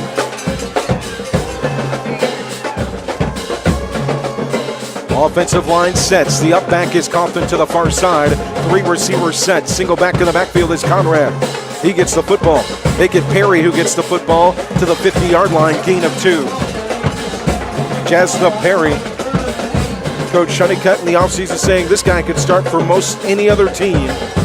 35 carries, 120 yards on the season. What about this defensive line, though? Playing so much better now. That was just a design counter run. And as linebackers should do, they just shot those gaps. Couldn't get anything on that. Yeah, we're seeing Zaylen Hampton speed work. AP in the middle, and then Brunson off the edge. Brunson sets down here on the near side, threw it on the far side. Crawford time to throw in the pocket, near side hash. Wide open receiver going forward is Mitchell, just off his hands. Far side hash at the 10-yard line. Good tight coverage out there by Michael Smith. It was that close. That close. Your car needs out-of-town scoreboard. In the Mid-State Conference, Rockingham County 14, McMichael 12 at Cougar Pride Stadium. Just one other conference game. It's the Moorhead Panthers hosting the Carver Yellow Jackets. No score update in that one. So it's 4th down and 8 after the stop. I mean, that should be delay a game, partner. What? Timeout, Wolfpack. Only thing I can imagine is Coach called for a timeout, but the officials didn't give it yet. Maybe he went to the officials and said, at 2 seconds on the play clock, I want a timeout. But he was on the field. I mean, you had one of the Walkertown players, I mean, he just pretty much walked from the 20-yard line all the way to back to the 50, and everybody was set up to go. With the timeout, 4th down and 8 for Walkertown. 43 seconds remaining here in the first quarter. The Wolfpack lead at 14-6. A 1-yard touchdown run for Michael Smith, his second of the season on the last offensive possession for the Rams. Walkertown scoring on their first 2 drives. A 3-yard touchdown run from Nasir Conrad. Their second score, their first score, a 31-yard touchdown catch from Hunter Cruz by way of Jarrell Crawford on the first drive of the game. So out of the timeout, 4th down and 8. As Eric Patello sets to punt. He stands at the 35-yard line. Deontay Neal, who darn near had a punt return for a touchdown last week, stands here on the near side of the 20, middle of the field, Demarion Whitted. Botello goes to the far side away from both guys. It bounces at the 25, takes a friendly bounce at the 14. Whitted for a second on the far side. Ash thought about picking it up. Instead, it'll be Walkertown's special teams stopping the ball at the 14-yard line. 34 seconds remaining here in the first quarter. I think my reaction could tell how close that really was. I mean, if I'm a special teams coach, I'm telling him to get as far away from that football as possible. So right to left for the Rams here in the first quarter. This series, it looks like we'll see Deontay at signal caller. Alongside him, Henry. to the right side, lined up on that far side hash. Heavy up front for the Rams. 3 backs in the backfield. Now in motion, Harrison at tight end near side. An up back alongside him. I believe that's Lyons. Single receiver near side. Single receiver far side. Henry's got room. Middle of the field. Spins at the 25. It's enough for a first down. And this is pretty much the same play as the drive before. Get this outside running game going. Inside running game going. Let's see if we can't take a shot. We'll see if they just wind out this first quarter. 20 seconds and running. Henry in the backfield to the left side of the quarterback. Neal in the gun. 3 receivers far side. Single receiver near side. Neal stands at the 20, takes the snap, fakes the handoff, rolls out to the near side hash, throws it up off the back foot, intended for Galloway, and incomplete at the 40-yard line. Good coverage there from Walkertown, and number 12 for Vartese Hamilton, the senior. And that wasn't a bad idea. I mean, you pretty much had one-on-one coverage on the outside on the left-hand side just to kind of keep the defense honest. Second down and 10. Clock stops. 4.5 here in the first. Right to left for the Rams. Henry in the backfield alongside Neal. You got Walkertown in a cover 2. Lyons in motion near side to far side. Give the football to him on the handoff. Looking to find room on the edge, and he's just brought down just in front of the line of the scrimmage. Ball is loose. The Walkertown coaching staff is signaling for the football. So is the Walkertown defense. It is. It's a clear fumble. And they have not called anything. No official call yet. It looks like the ball carrier Lyons is still down. Wow. Hey. I mean, we'll take it. But at the same time,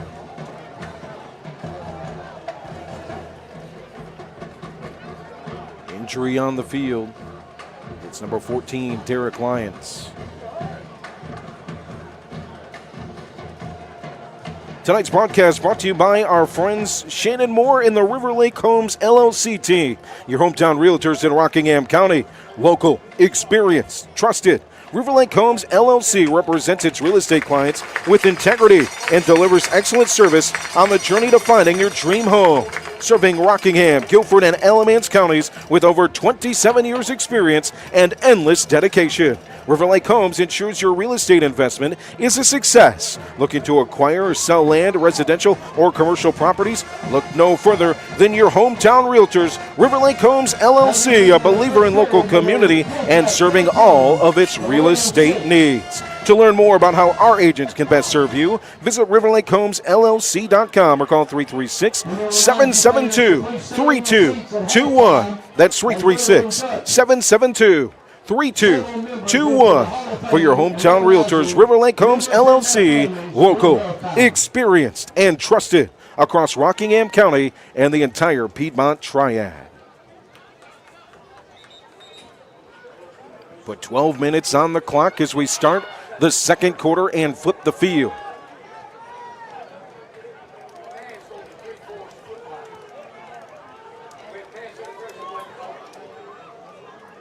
all right, they reset the clock, so here we go. Ball at the 26-yard line, left to right for the Rams.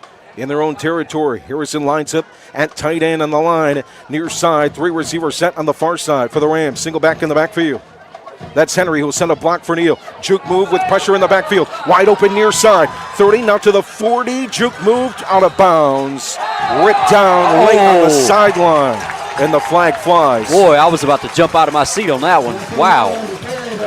Neal, sometimes he's a do something with a little bit of nothing type of guy, ain't he? You want the pressure comes from the far side. So all kinds of pressure from Zach Smith, the defensive end. He jukes him, gets to the near side, gains just enough for a first down, you think, and then he makes another move to gain 5 So this more. is the first time I've ever in my life seen a whole offensive line set the edge. I've never seen that.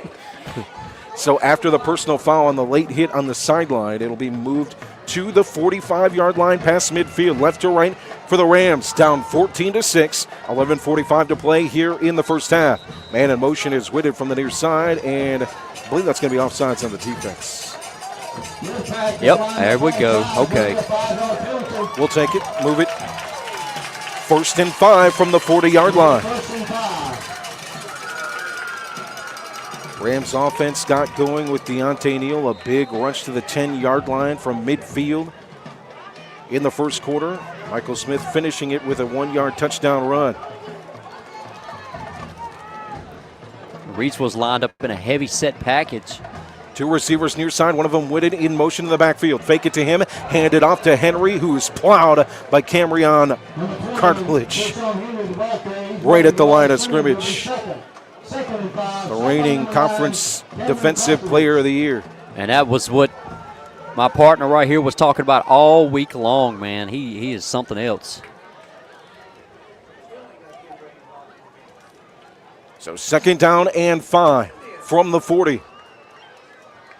Up back to the far side. Off the offensive line is Harrison. Fake the handoff. Now Neal will juke twice and get out of the pocket near side to the 40, to the 35. Ooh. Lowers the shoulder near the 30. Oh, and then 5'9", but broad shoulders for number 1. Move the chains. First down, Reidsville. I mean, do it, Deontay. This is my man's last ride in football, so he said, you know what, I'm going to go out with a bang. To the 34-yard line of Walkertown. 11:08 to play here in the second quarter. Henry to the right side of Neal. Bunched up 3 receivers on the far side. Heavy up front, Harrison at tight end near side. Neal sits in the pocket, near side hash, thrown in the middle of the field, knocked up by Galloway and almost intercepted at the 20 by the safety Conrad. Man, partner, he had Hatfield wide open at the 10-yard line. I'm liking this one-on-one stuff, though, man. Keep going back to it. Because you got both linebackers. They're pretty much, it's like they're pinched in. And they're blitzing. I'd like to see maybe a little screen out here. Harrison at tight end to the left side. 2 receivers far side, single receiver near side on second down and 10. We got a sideline warning for Walkertown.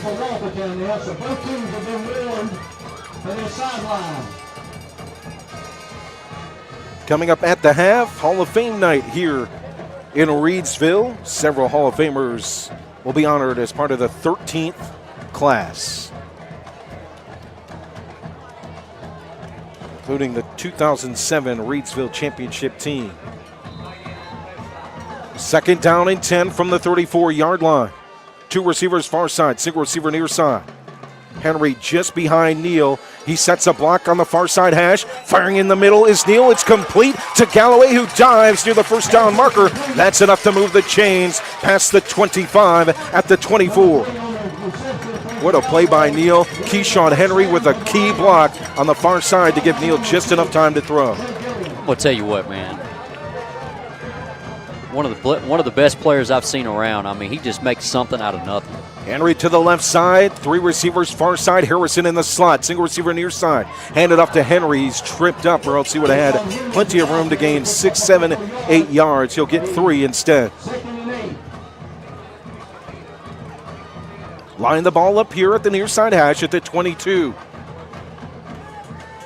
It'll be actually a gain of 2. Second down and 8. Neal stands in the gun to the left side. Henry, 3 receivers far side, Whitted in the slot. Harrison just off the line. Single receiver near side is Galloway. It's a draw. Quarterback keeper for Neal. Here he goes. His way near sideline to the 10. Tries to find room. Spun out of bounds. On the stop, past the 10 at the 9-yard line. First and goal, Reidsville. And that was just a quarterback design run. Great job by T, just kind of spreading out the defense of Walkertown. First down by Deontay. We talked about in the pregame show the over pursuit of the defensive ends and the linebackers at times leaves that middle of the field open, especially for an agile quarterback like Deontay Neal, who has 2 backs in the backfield. 3 receivers, 2 on the far side. Neal with time to throw, goes for the fade. Far side pylon. Got it. Kendre Harrison incomplete. Man, what a throw.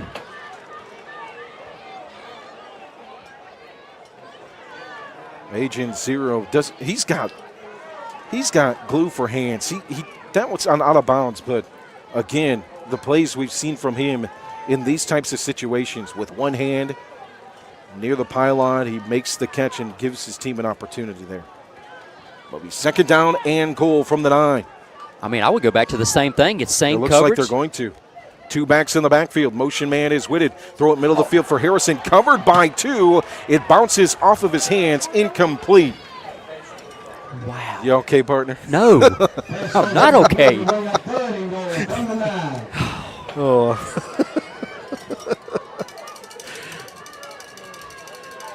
Lots of white, lots of red. I mean, I know I've got my glasses on, ladies and gentlemen. I'm seeing this stuff. I don't know what's going on. Maybe it's just me. 2 backs in the backfield alongside Neal to shield the quarterback. 2 receivers near side, single receiver far side. Neal, time to throw. Fade. Near side, Harrison plants the foot. He's out of bounds. And out of bounds. They've tried the fade on the far side. They've tried it on the near side. They've tried the middle with Harrison. What do you do here on 4th down and goal? I mean, let's see what we got right here. Let's see what they line up in. If it's me, we go to 3 receiver set. I like it. There's going to be one-on-one coverage. And it's a timeout. Timeout from the Wolfpack with 9:45 to play here in the second quarter. Walkertown leads at 14-6 here on RoCo Radio and RoCoRadio.com. Tonight's game brought to you by Kooler Ice. Looking for a fresh ice and water option that's ready when you are? Kooler Ice is countywide. Find fresh ice and water at Little Caesars Pizza in Mayodan at 6734 NC 135 across from Walmart. Or visit our local Kooler Ice dispenser at Jules Home, 1635 Freeway Drive in Reidsville.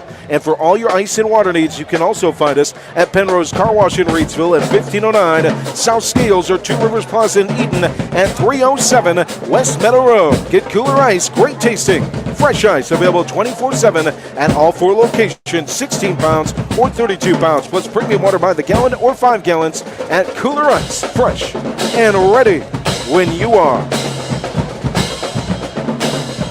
Thank you to our sponsors tonight, Ancora Compassionate Care, Tri-State Steel in Reidsville, Circle Drive-In in Eden, as well as our friends Pennrose Carwash here in Reidsville, Kooler Ice across the county, and Shannon Moore and the team at Lake Homes LLC. So Rams football, 4th and goal from the 9. Moving left to right. Henry to the left of Neal. 3 receivers on the far side. Harrison lined up just off the line here near side. They've got 2 guys on Kendre. Neal takes a snap, rolls to the middle of the field. Plants, pump fakes, throws, a missile complete, a touchdown, a Pennrose Carwash Kooler Ice score to Frankie Galloway. We see you 3. And what a dime Man by alive. Deontay Neal. He planted, he fired a missile. That thing's registered with the government. Second touchdown receiving for Galloway on the season.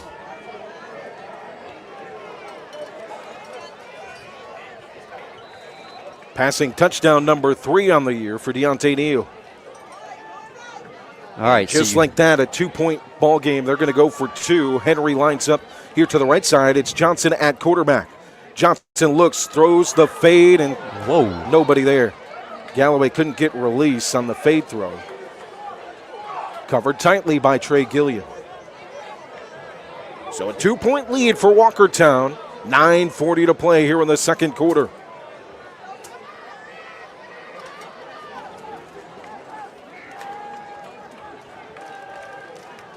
Man, we talk about the athletic ability of Deontay Neal. We talk about Deontay Neal doing Deontay Neal things. But one thing I think we miss sometimes is how fundamentally sound he is. I'd understand it at the receiver position. I understand it as a point guard and the fundamental things he does. But I do not share enough how fundamentally sound he is in the pocket as a quarterback. At anything he does. Honestly, receiver, quarterback, it doesn't matter. Whatever he does, like you said, he's fundamentally sound. It's just like Coach Teague said Saturday. If he was on a professional bowling team, he would be fundamentally sound. That's right. Just 4 interceptions in his career. I mean, it's unbelievable for a guy who isn't a natural quarterback, quote unquote. He's a natural at everything he does, though. Wiley will return the kick at the 9-yard line, far side hash. Middle of the field, works his way all the way to the sideline. Here at the 30, near side, out of bounds at the 41. He's a man of speed. He's a dangerous one, too, Mr. Wiley. So here comes the Walkertown offense. They scored on their first 2 possessions. Since then, it's been hard for that offense to get going. The defense for the Rams have adjusted. So now it's going to be another adjustment. You got Kendra coming back in at defensive end. They're going back big. Up front, it will be Albright and Pruitt alongside Harrison. Look at all these. What are these bats flying around? What is this? What have we got Is going? it October already? What in the world's going on? Crawford fakes the throw. It's a handoff on first down for a gain of 4. Look at this. Hey, shut the windows. Oh, my goodness. I think we're really going to have to shut the windows. You ever seen the movie The Birds, Alfred Hitchcock? Yeah. Wow. Everybody in the crowd reacting as well. So a gain of 5 for Conrad. It's 2nd down and 5 past the 40 at the 43. I'm going to tell you, this is nothing new for us. Every game we see, it's always something crazy. There's something new. 2-point lead for the Wolfpack with the football. Crawford in the gun, heavy in the backfield. 2 blockers for Conrad on the far side edge. He gets it. First down, flag. That's going to be a hold on the Walkertown offense. That was an easy call right there.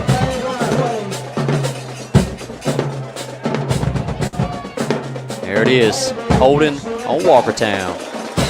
So instead of 2nd down and 5, it'll be 2nd down and 15.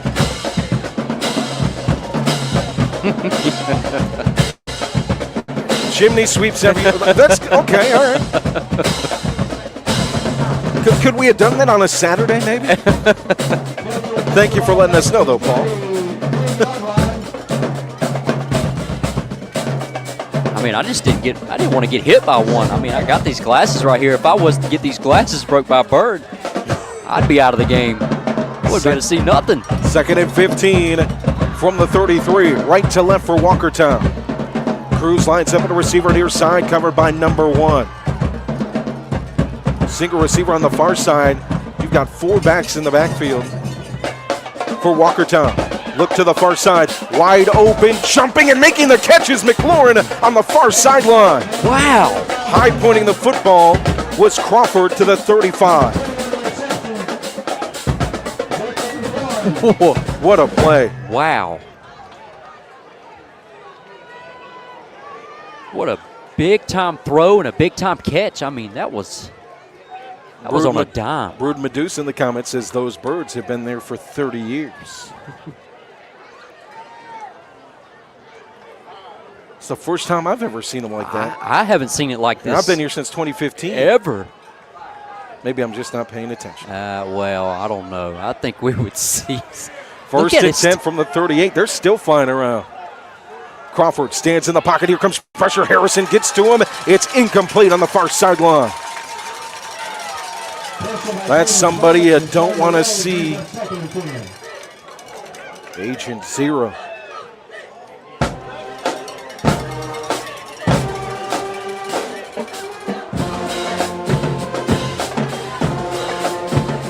It'll be 2nd down and 10 after the completion to McLaurin. Past midfield at the 39-yard line. Make it to 38. All right, partner, we got another adjustment right here on defense. Looks like they're going. Nope.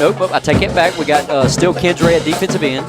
3 receivers near side, single receiver far side. Conrad in the backfield. Fake it to him. It's intercepted in the slot. It's picked up by the Rams. To the 30-yard line. To the 20, to the 10, Savion Johnson is in a Pennrose Carwash. Kooler Ice score. Savion Johnson, the senior. On that RPO play, he was ready for it. Let's see if we got any flags. I don't see any flags. What do we got? Oh, no. Oh, do you see yellow? Please tell me you somebody, don't see yellow. they're talking about something.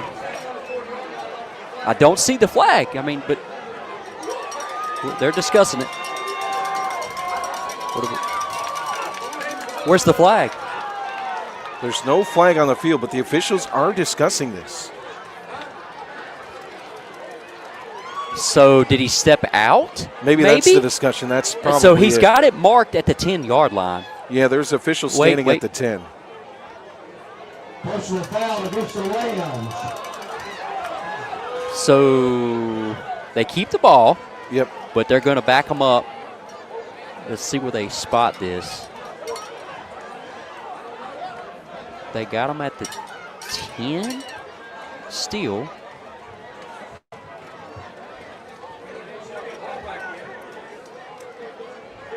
This official of the 10 has not moved, and he will not move. So that would be a 15-yard penalty, and they got it marked at the 10-yard line. Am I wrong? Mm-mm. So the ball placed at the 10 near side hash, no score for Savion. Okay, they're still talking. They're still now they're bringing it back. Okay. So now they're going to bring it back to the 25. Yep. After the personal foul, an interception for Savion Johnson on the RPL play near side, standing in the slot. The ball was fired right into his chest. He made the catch, got to the near sideline, and looked like he'd scored. A personal foul called. Ball placed at the 10, then with the penalty, pushed back to the 25. Okay. The penalty against the Rams may have been on the sidelines. We don't know for sure about it. That's why I love that man. That's why I love that man. And everybody's busting out laughing. Second quarter, 7:59 on the clock, 14-12 Walkertown. After the turnover, Johnson in at quarterback. Alongside him is the Deontay Neal at tailback. He takes the catch at the 20-yard line. What a juke move, ball on the ground. He picks it up and saves it there at the 22.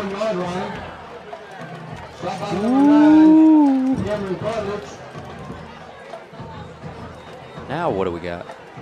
Game of 3 on the play on each second and 7. All right, so we got a pickup of 3. Second down check and this 7. out. Oh, my goodness, partner. 1-on-1. Kendra on the outside. Then you got 1-on-1 Deontay at the slot. Single receiver near side is Galloway. Johnson takes the snap, hands it off, and a carry to the 20-yard line for Keyshawn Henry. Maybe got a yard. It's going to be third down and 5 for the Rams from the 20 after the interception by Savion Johnson. Rams down by 2 here in the second quarter, 7 minutes on the clock. Here comes AP into the game, Anthony Peel. And you got Braxton Johnson out, Deontay back in at quarterback. To his left side is Henry at running back, and up back as well. Harrison just off the line, lined up at receiver. Man in motion to the backfield. Neal will roll out. Far side, quick throw. It's complete to Whitted, to the 10, to the 5. Near the goal line, he dives. He'll be stopped just in front of the goal line at the 1. Yep, so he's right there on the 1-yard line. Great job by Deontay. He looked at Kendra in the middle of the field and said, you know what, I'm going to take this little dump off right here. And the junior did the rest. The 5'8", 155 receiver, Demarion Whitted, gets the Rams to the 2. And they're lining up quick. Here we go. First and goal for the Rams. Neal in the gun. Henry gets the football on the counter to the goal line. He dives in. We await the signal and the call. It's going to be just short. Just short. Right on that white line. Let's see if they go quick again, partner. They're going to line up quickly. Henry in the backfield alongside Neal to the right side. Harrison on the far side. 2 receivers near side. Handed off again on the counter. Henry to the line. He pushes forward. A Pennrose Carwash Kooler Ice score for Keyshawn Henry. Rams lead 18-14. All right. Neal will stay out on the field. Looks like we'll see a heavy package check in. You got to imagine they're going for two no matter what. Absolutely. 18-14, Lee. All right, so they got the kicker out there. Wait, what is he doing? Wait, that's not the. They've got Wow. 6 guys lined up to the far side. Just 2 here near side. It's Galloway and Harrison. Neal takes the snap on the 2-point conversion, thrown and tipped up on the near side pylon. Incomplete, intended for Harrison. Rams lead it by 4, 5:46 to play here in the second quarter. 18-14.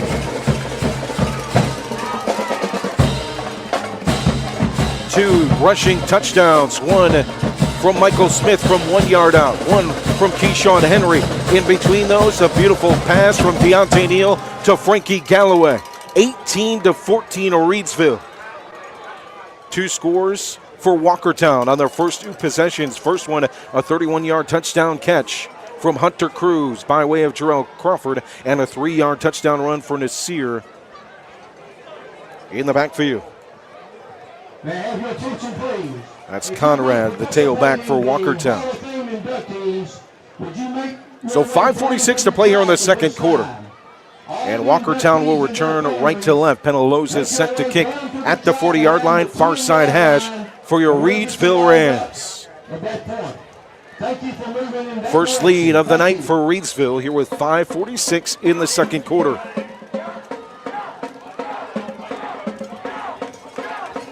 Standing back at the 30 now, rushing to the 40 near side hash. Pennrose end over end, far side all the way to the 5-yard line, and it's returned by Wiley. Gets to the 15 and the lick. The big stick. Number 9, Zaylen Hampton. And Michael Smith. You know how when you're playing college football and you just Jam hit the that- R stick. Oh, Jam it. absolutely. Yep. Coming up at the half, it's class of 2025 Reidsville Hall of Fame. We'll have that for you. All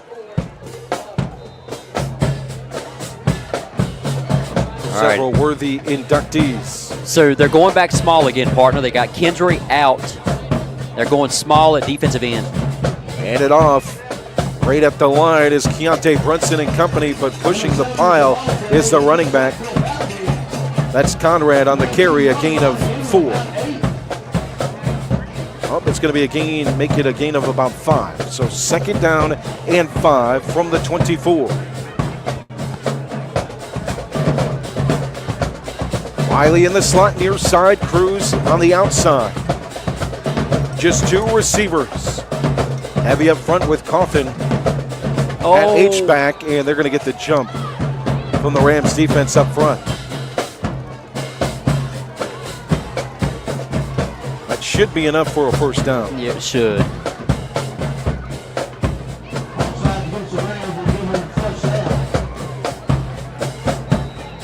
So 1st and 10 for Walkertown, right to left, just in front of the 30-yard line.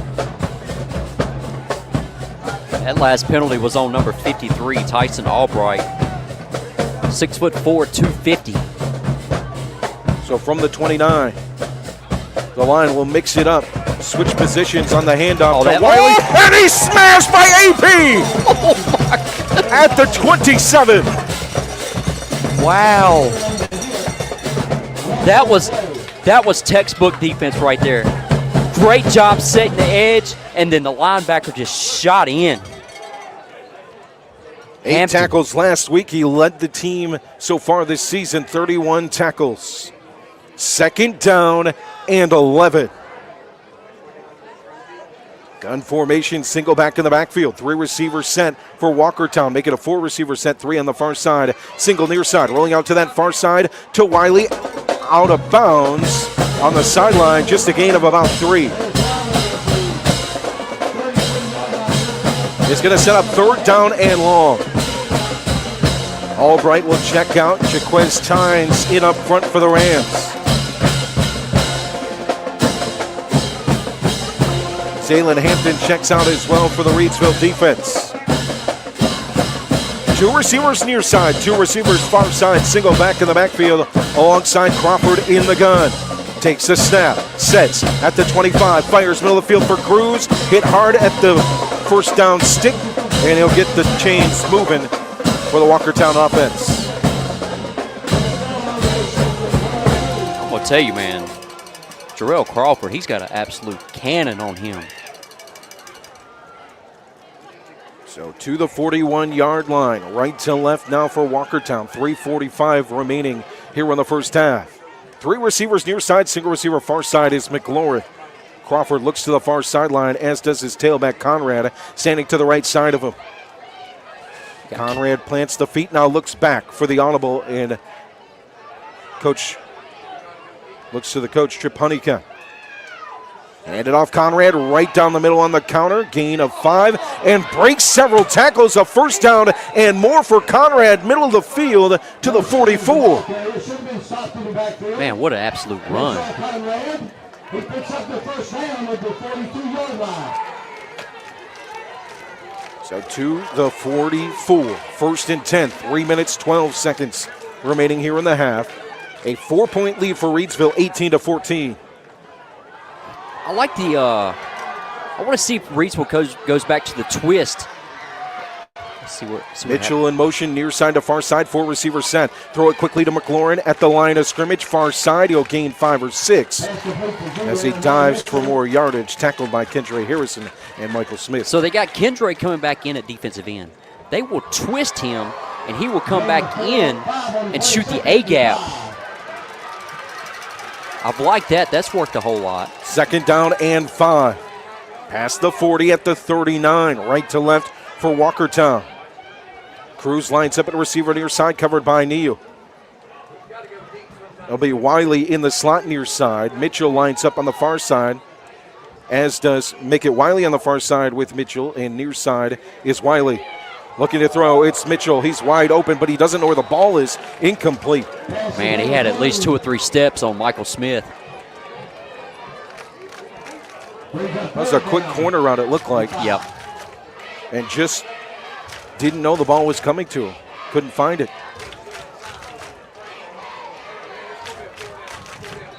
So third down and 5 from the 39.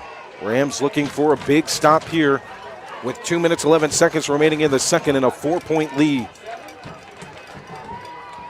2 of the top teams in the Triad and across the state. I'm going to tell you, if I'm Reidsville right here, I am watching number 1, Eric Wiley. He's lined up in a slot right here with Michael Smith one-on-one. Look for something with him. Cruz and Wiley near side, far side for McLaurin. Draw play in the backfield. It's Mitchell who's in at quarterback, and that's stuffed out quickly by the Rams defense. Will be a gain of 1 or 2. Fourth down and about 4. Yep. 4th and 4. Man, this Rams defense is adjusting on the fly continuously tonight, and they're doing a good job. All right, so let's see if they go for this, man. So fourth down and 4 from the 40. From inside the 40. Okay, they're not. It looks like they're not going to go for it. They're just going to trying wind to get the draw. Yep.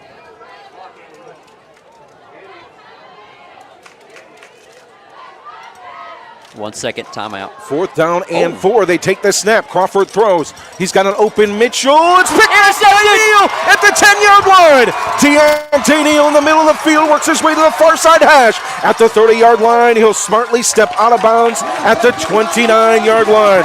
An interception for a touchdown last week. Another one to the tally for Deontay Neal on that interception list. The career interception leader in Reidsville high school history. And a big one there at the end of the half. And a 4-point lead for the Rams. The question is, David, do they try to add to that, or do they just run the clock out heading into the locker room? Oh, my goodness. I mean, 1 minute and 11, 2 timeouts. You know what I'm going to do. Let's be aggressive. Let's go for this thing. Mitchell was open. The overthrow on the backside coverage. Neal's right there at the 10 to pick it off near side. All right, you got Deontay coming back in at quarterback. Far side hash just in front of the 30-yard line at the 29, left to right for the Rams. A reminder, the Rams do get the football to start the second half. Let's see if we can't get Kendre in the middle of the field right here. Two receivers far side. Harrison at tight end. He runs a little corner route, throwing though to the opposite side, complete for a gain of a couple. That's caught by Hatfield. It's going to be, we'll see where they spot it. I think it was a gain of 2. It will be a gain of 2, second down and 8. All right, partner, I think they're going to take this to half. Clock inside 50 seconds. Oh, my goodness, they're trying to figure out where to line up. 4 receivers set for the Rams. Man in motion. In the backfield is Whitted. Fake it to him. Now Neal facing pressure. There's 3 back there at the 20-yard line. Keeps floating to the 15. Now throws it away out of bounds. That's smart. Is there another quarterback in the state that can float back 20 yards and still make the smart play? There is not. That's your answer, folks. He just kept floating back. He had 3 or 4 on his face. He's not, nothing bothers him. And again, you have the factor if you're a defensive lineman, you don't want to pressure him either because you know he's going to juke you out of your shoes. Yeah, I mean, it's just, he's just got his football IQ is just absolutely through the roof. If it's not there, the smart thing, throw it away. I mean, you see most young quarterbacks try to go for the deep pass. 3 receivers set for the Rams. In the slot near side is Harrison. Quick throw and pitch to him. Middle of the field, caught at the 40. Breaks several tackles.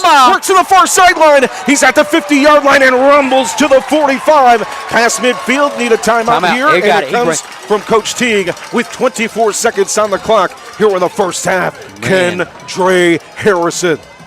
You had Coach Eric Teague running a 4.340 up to the sideline.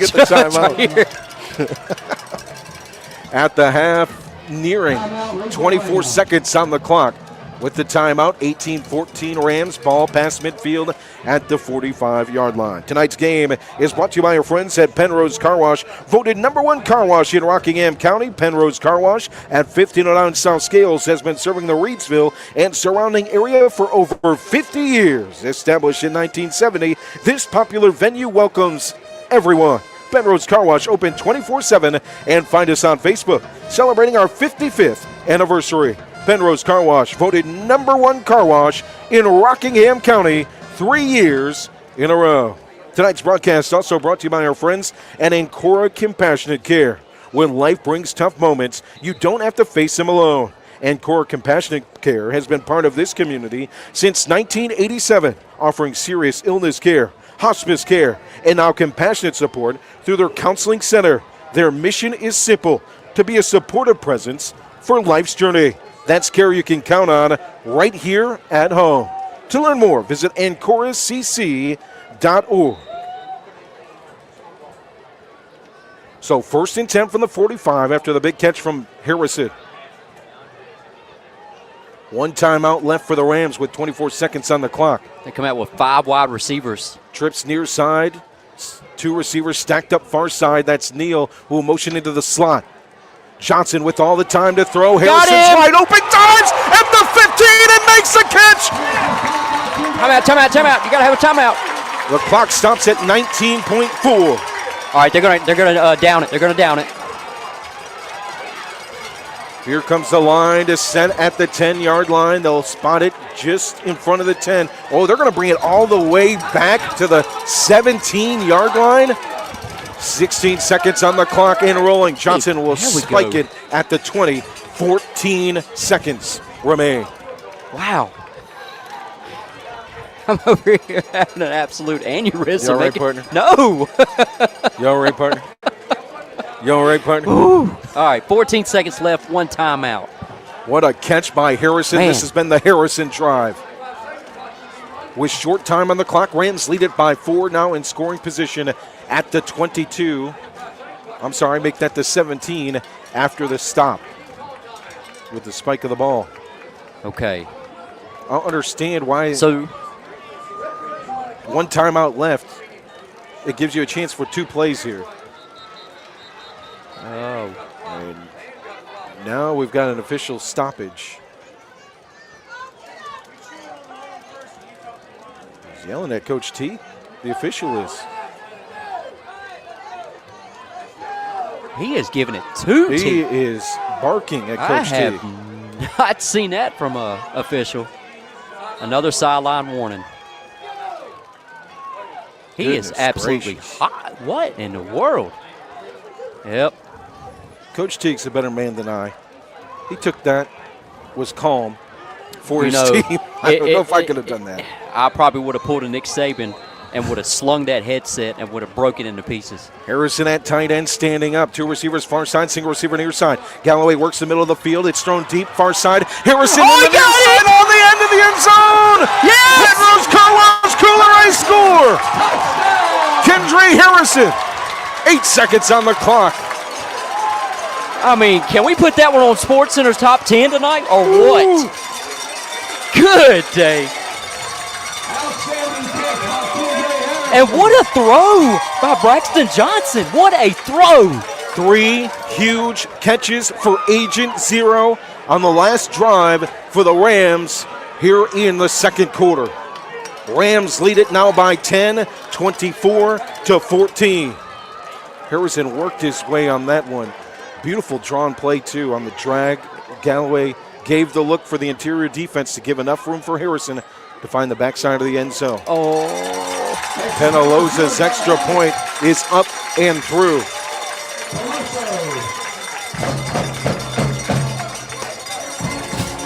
And how about Deontay Neal with the interception? Walkertown in scoring territory. And just like that, you flip it from what could have been a 3-point lead for Walkertown. Rams lead it by 11, 25-14, with 8.9 remaining here in the first half. I'm going to tell you, man, like, as you pointed out, I have got to give it up to Eric T. He could have absolutely lost it. Could have got a flag thrown right there. Kept his cool, kept his composure. Man.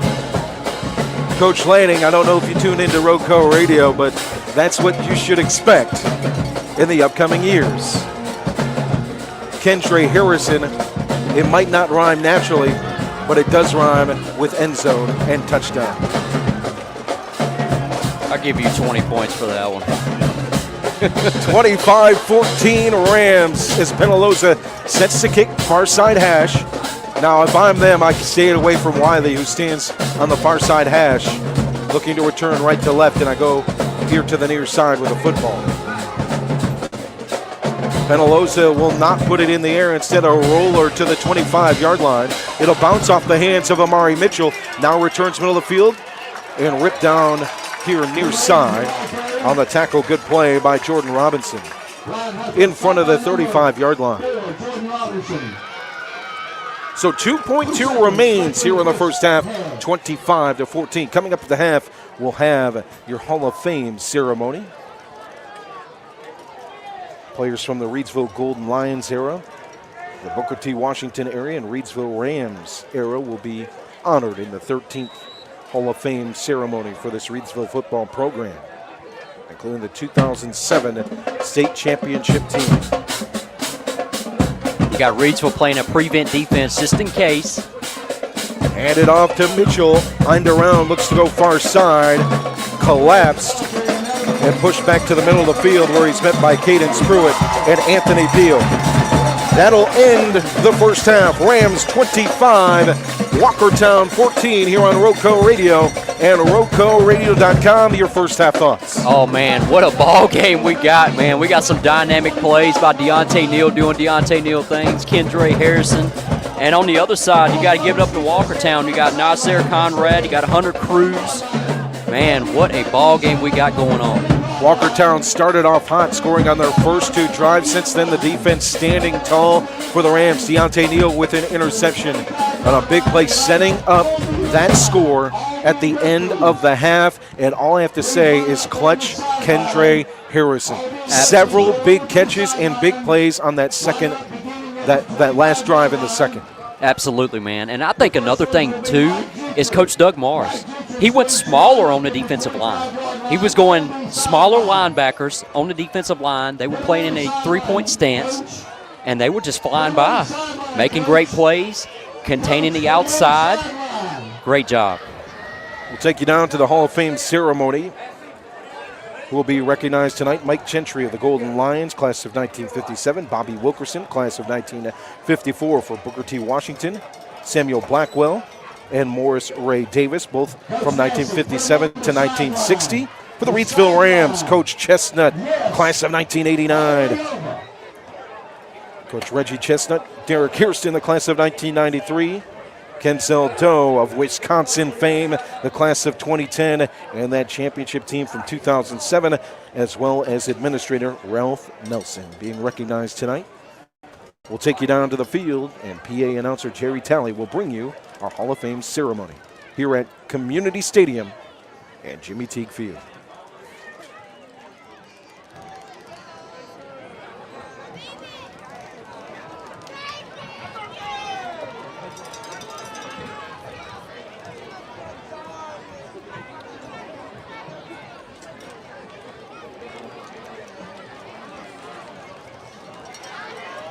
All right, ladies and gentlemen, we're ready for our Hall of Fame inductees and their families.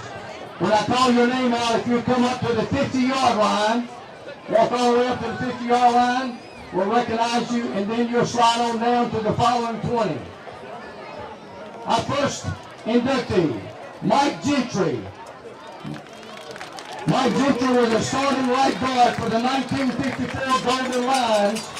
Gentry was a 3-year starter on offense and defense and was an all-conference lineman. After high school, Mr. Gentry served his country in the U.S. Army. With Mr. Gentry tonight, Dorothy Algier, Gary Gentry, Gage Collins, Aaron Collins, Todd Collins, and Merle Gentry. Mike Gentry. Let's give Mr. Gentry and his family a big round of applause. Thank you, Mr. Gentry, for serving in the U.S. Army as well. Thank you. If you can move down to around the 30-yard line, we'd appreciate it. Our next inductee, Mr. Bobby Wilkerson, class of 1954. Bobby Wilkerson graduated from Reidsville High School in 1953. He was an avid sportsman, a gifted athlete. Bobby was a three-sport letterman and was selected as the team captain for football, basketball, and baseball his senior year. Though his football team lost the state championship that year by 1 point, they played an important role in establishing the long legacy of regional football. The Wilkerson family has been a lifetime fan of the regional football program and has been a Super 30 supporter since it began. With the Wilkerson will be April Hopkins, Mark Wilkerson, Flo Wilkerson, Drew Wilkerson. Let's give them a big round of applause. Bobby Wilkerson. Now representing the Booker T. Washington Bulldogs, Mr. Samuel Blackwell. Samuel Blackwell.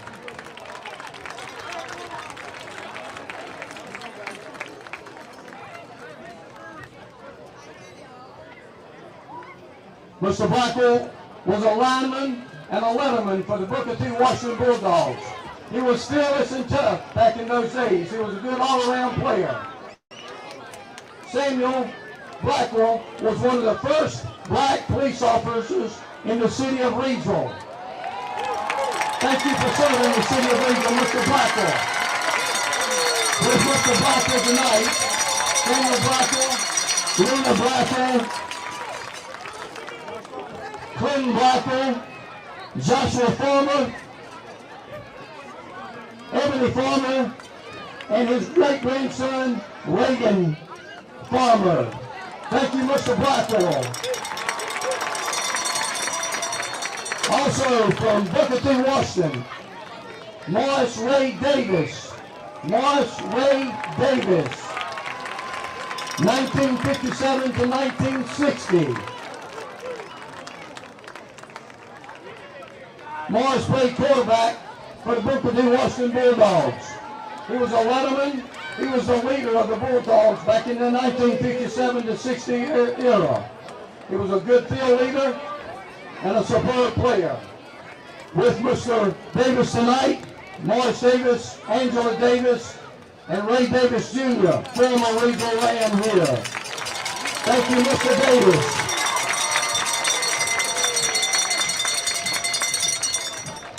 And now from the Reidsville Rams, Reggie Chestnut, class of 1989. Reggie and his wife Tina have two sons, Austin and Cameron. Chestnut was an all-county linebacker in 1988 after leading the Rams with 101 tackles. He was second on the team in tackles as a junior in 1987. Reggie has been a coach of the Reidsville Middle School Raiders since 2002 and has a record of 154, 7, and 1 with 19 conference championships. Along with Mr. Chestnut tonight is his wife Tina Chestnut, Austin Chestnut, Cameron Chestnut, Barbara Chestnut, Jacqueline Chestnut, Michael Chestnut, Kevin Chestnut, and David Chestnut. Thank you to the Chestnut family and Reggie Chestnut.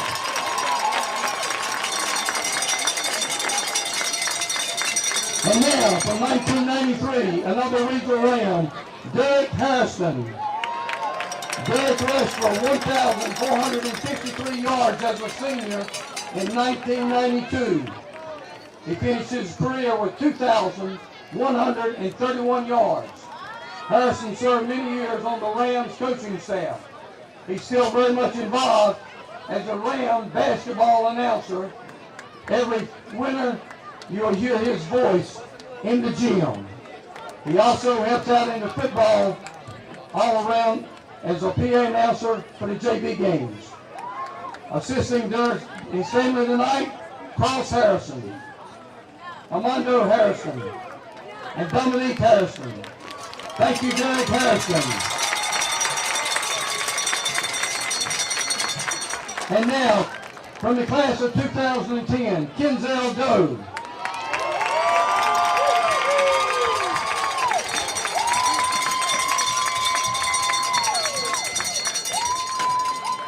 Kenzel was a three-time state champion for 3 undefeated Rams teams.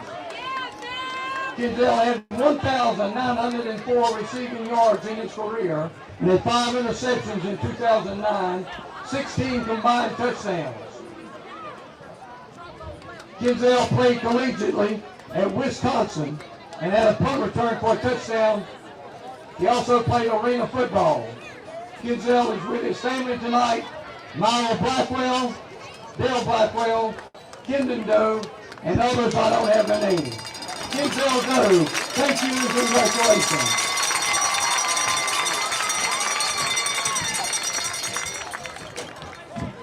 And now the regional championship team of 2007.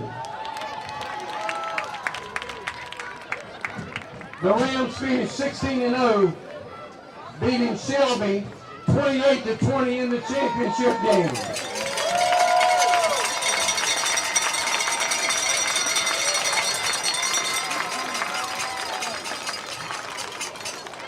This team was the beginning of a 55-game winning streak by the Rams. As a team, Reidsville outscored teams 48.1 points to 11 points. Tayon Gray set a school record with 2,173 yards rushing with 45 touchdowns. Quarterback Ray Bucci threw for 2,075 yards and 23 touchdowns. He also had 16 rushing scores. Terry Hammock had 37 catches for 707 yards. E.J. Foster had a team best 108 yards. I have some of the players that are here tonight. Jarrett Barnett, Tayon Graves, John Conley, A.J. Williams, Quentin Price, John Cooper, Greg Black, Marion Roach, Anthony Wooten, E.J. Foster. There may be others that I don't have your name, but we'd like to thank the class of the team of 2007 for the outstanding job you did and began the 55-game winning streak.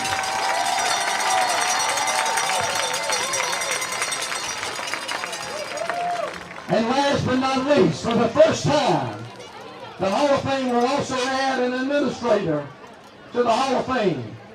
That administrator is Ralph Nelson.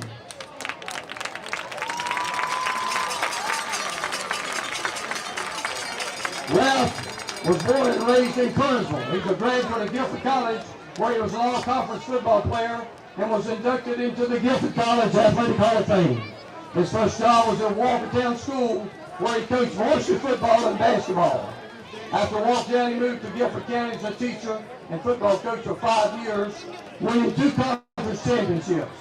Then he moved into administration for 11 years in Guilford County, followed by 2 years as superintendent of the Clinton school system, before taking the principal's position at Reidsville High School.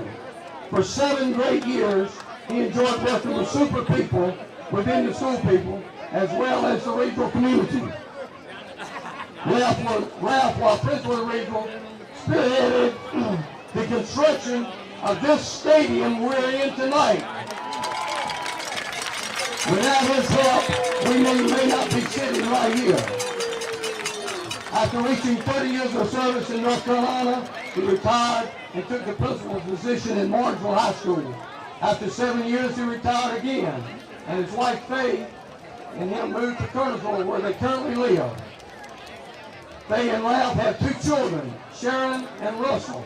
They have 4 grandchildren, Sharon's daughter Kiara, Russell, Janine, and they have 3 children, Julia, Allie, and Sam. They are all with him tonight. We'd like to thank Ralph for his leadership in getting this stadium started, and thank you for the years of service at Reidsville High School.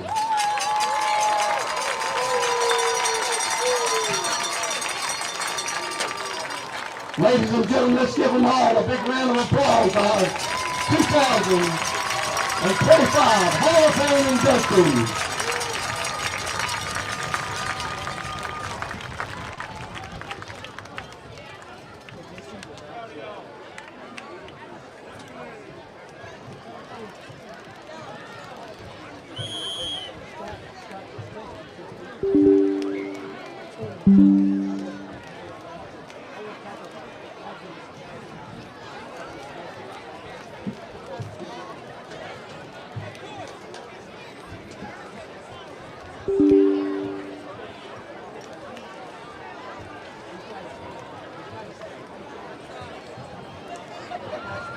Sorry about that. At the half, a 25-14 lead for Reidsville here in week 1 of the Mid-State Conference slate.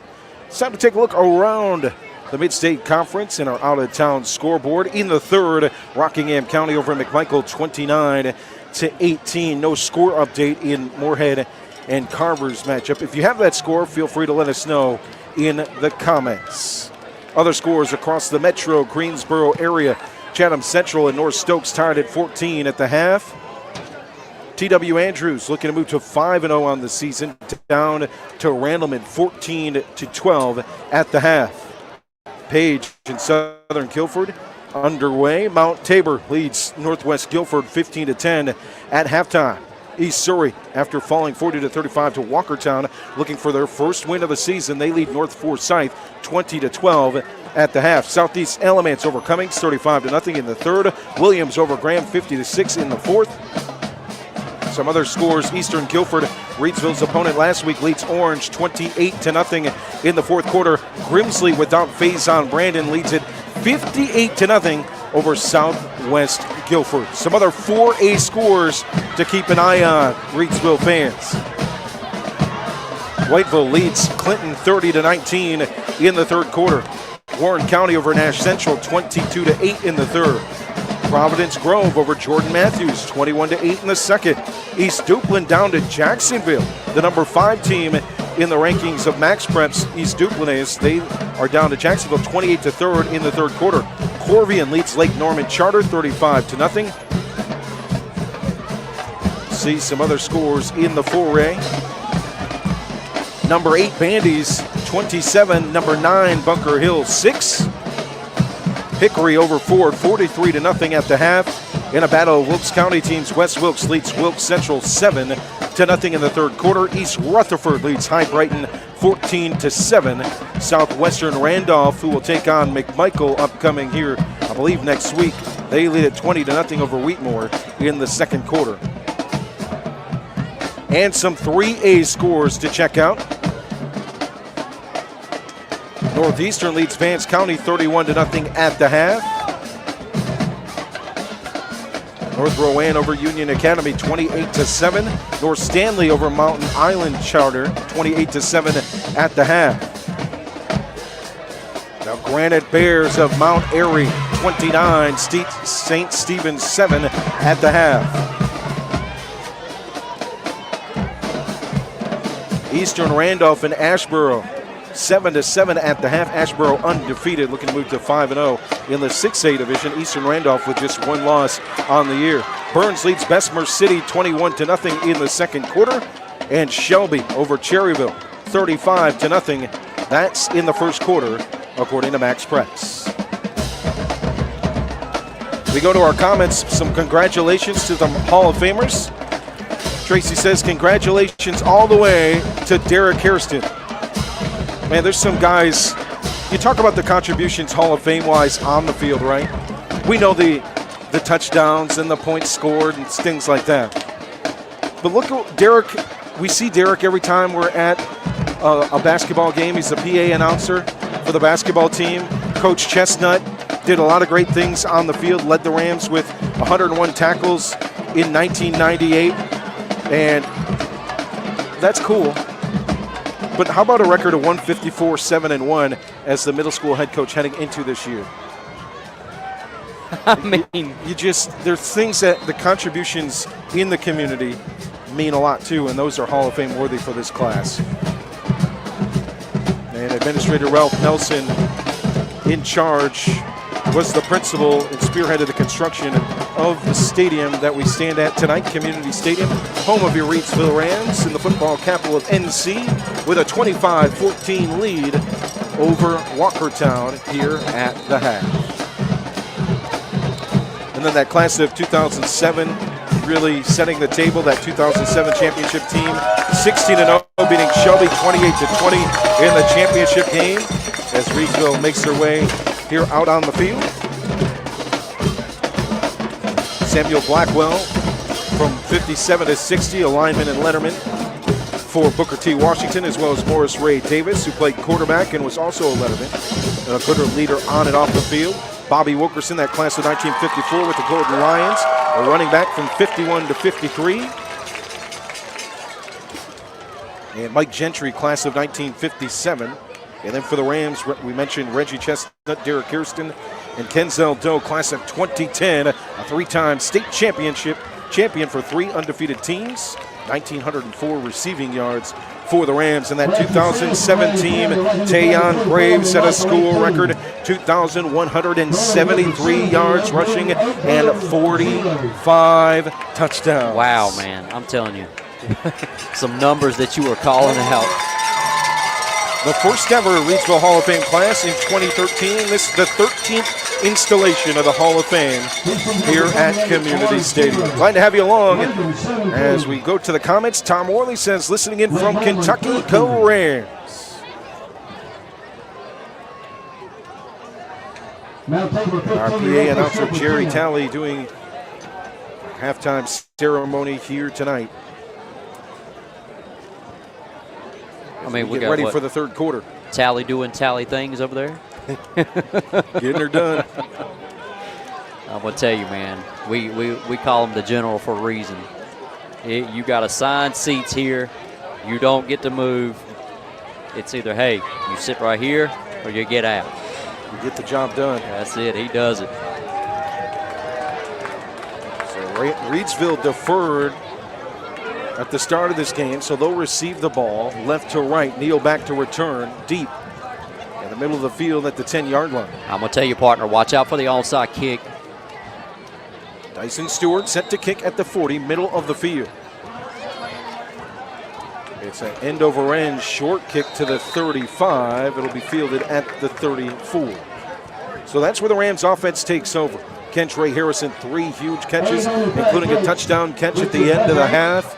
On the last drive after a Deontay Neal interception, Walkertown was in scoring territory down 4. Neal got the interception near the 10-yard line and set up Harrison and company on offense. Of course, him making several big throws on that drive. Braxton Johnson with the touchdown pass to Kentre Harrison.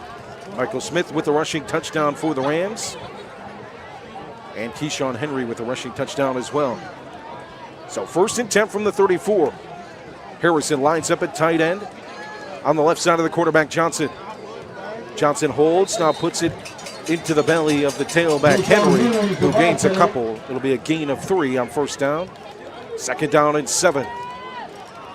25-14 lead for Reidsville as we start the 3rd quarter.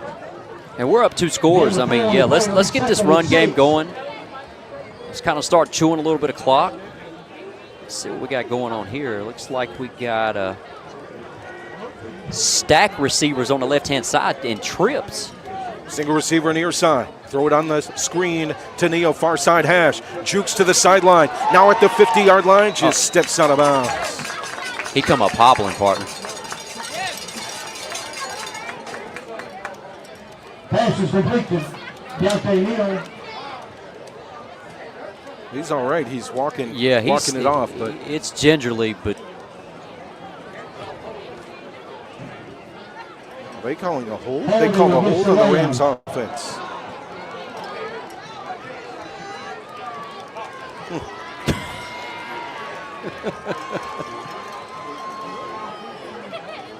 So negate anything that was just said.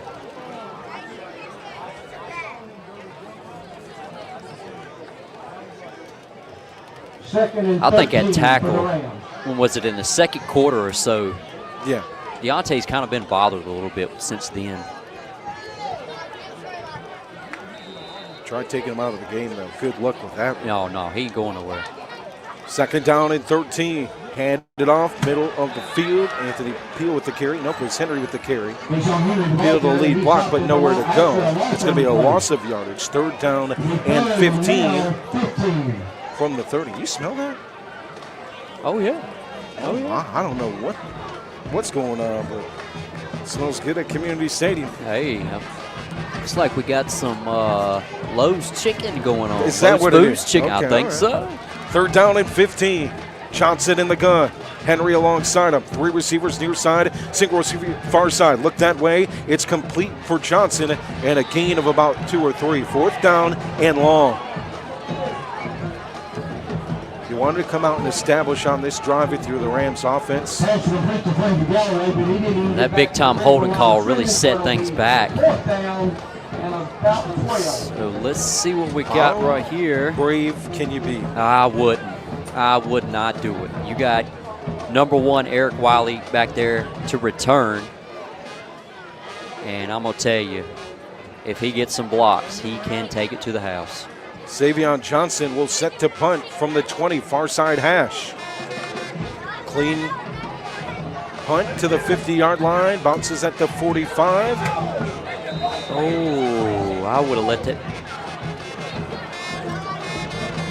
I would have let that one bounce a little bit, partner. Picked up by Hatfield at the 43.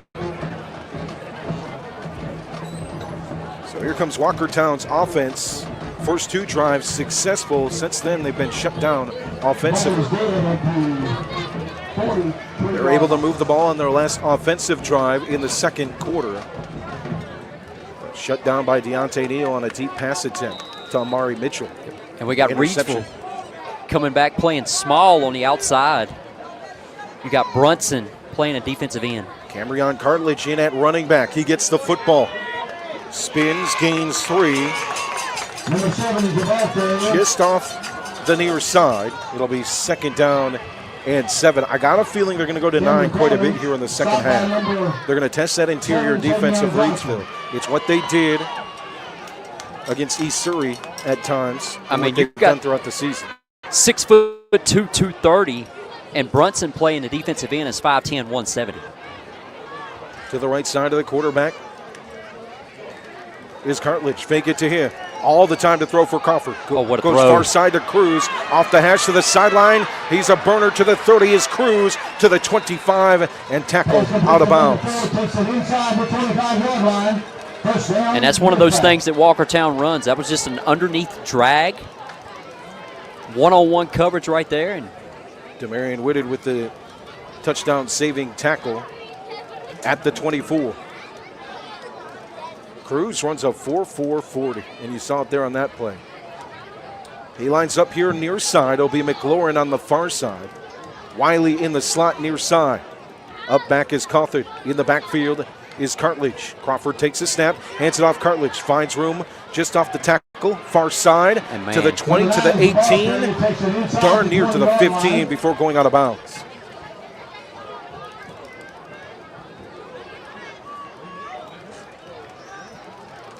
And right there, they just ran it to the side that Brunson was on. Again, you're looking at 5'10", 170, and Cartledge is 6'2", 230. So just like that, in scoring position at the 19. Far side hash for Walkertown. 3 receivers set, 2 receivers near side, and a flag at the line of scrimmage. The offsides on the Rams defense. And that was on Cadence Pruitt. He knew he did it, and he put his hands over his head. So first down inside the 15 to the 14-yard line, far side hash. As the Rams will go big up front, Jaquez Tynes and Devontae Campbell check in for that interior defensive line.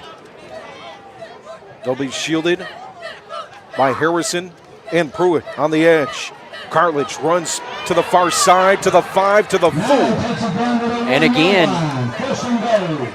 partner, they're sitting there and they're picking on Brunson. Pretty much what they're doing, they're running just a straight counter right to his side. I don't think if you asked offensive coordinator Ian Tatum for a nickname, he wouldn't mind Captain Counter. He loves the counter. He loves that counter. He'd be the first to admit it. And it gets inside the 4. Ball's going to be placed at the 2. Oh, no. There is an injury back in the end zone.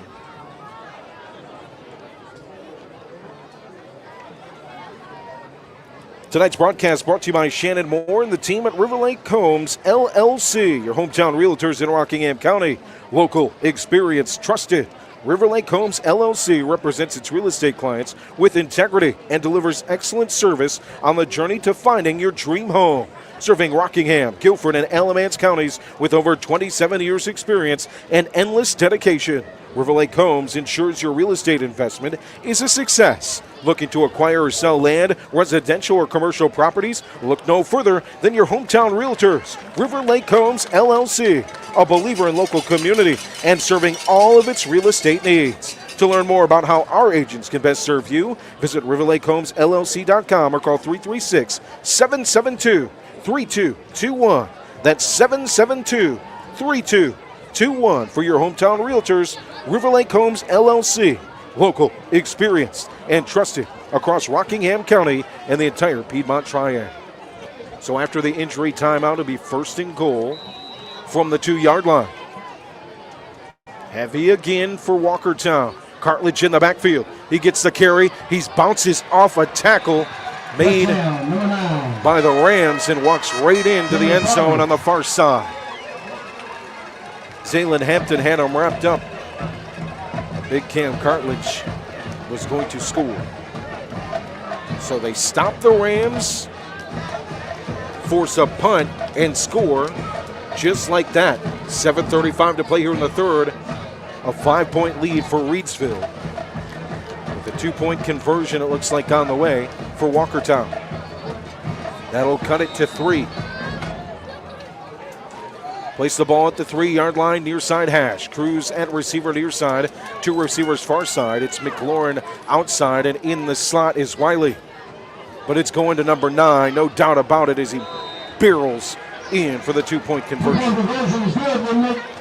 I think Walkertown found something they're going to go to for the rest of this game. Yeah, I think so too.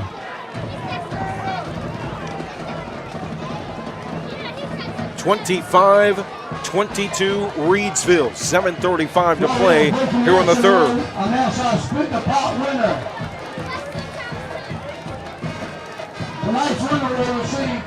So it'll be up to that Rams defense. We've seen them to be able to adjust to things like that, but man, One thing it does do is it puts cartilage on the field on offense, carrying it down here every play. That helps your offense because I can't imagine Nine's going to be super fresh at middle linebacker. I mean, you got to give big credit to Ian Tatum. I mean, he's seen the mismatch on the defensive line, and they just ran straight counter on that side for an easy touchdown.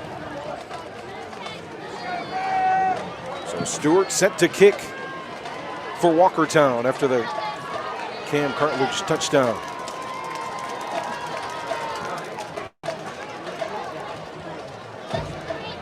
Back to return is Neal, middle of the field at the 15. Oh, that's got to be an offsides. Whoa. Stewart was trying to get to the football, tripped up. It looked like, I mean, they might have been planning an onside there. That was the offsides on the whole. Everybody was kick ready team. to go.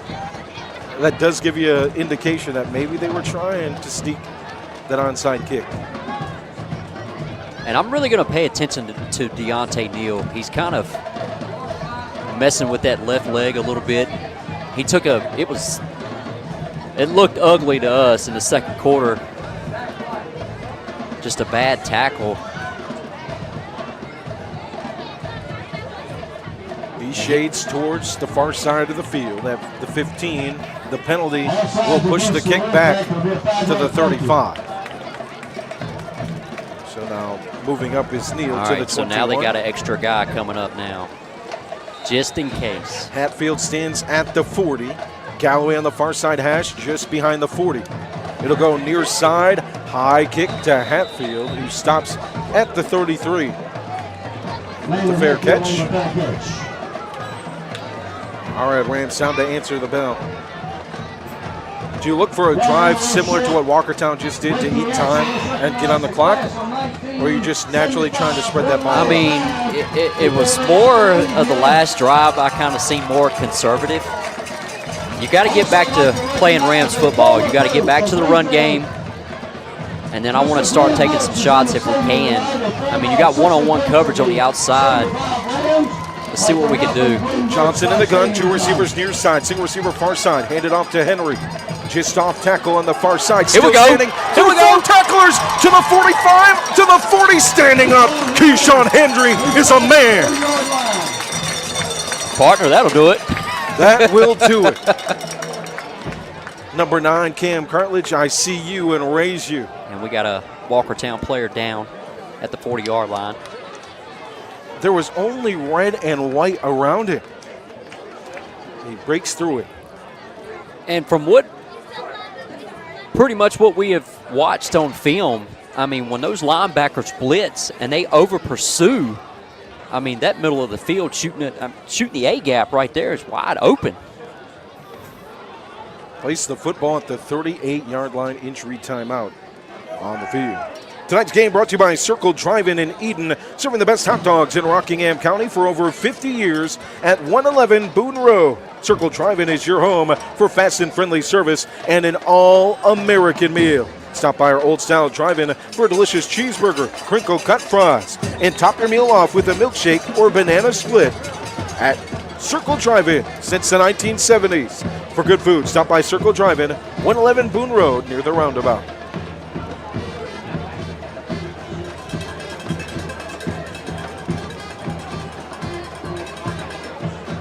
So after the big Keyshawn Henry run from the 38-yard line, 1st and 10. Trip receivers far side, single receiver near side. Johnson looks the far side on the screen. It's complete to Harrison, middle of the field 30. Now here to the near side 20. Through 2 defenders and into the end zone with a stiff arm. A Pennrose Carwash, Kooler Ice score. Kendra Harrison have another one, 0. And that right there, my friends, is Reidsville Rams football. Start off with that slow run. Then we'll hit them on the perimeter with a quick screen. Touchdown. 8-0.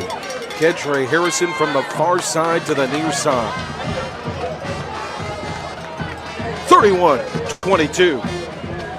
And that's what we needed. We needed to match score for score because I felt like it was starting to shift with the momentum a little bit. Now it's back on Reidsville's side. Pruitt to snap, Neal to hold. Penaloza's extra point. No good. It's no good. Kendra Harrison, touchdown number 2. 31-22, Reidsville. 7:11 to play here in the third quarter.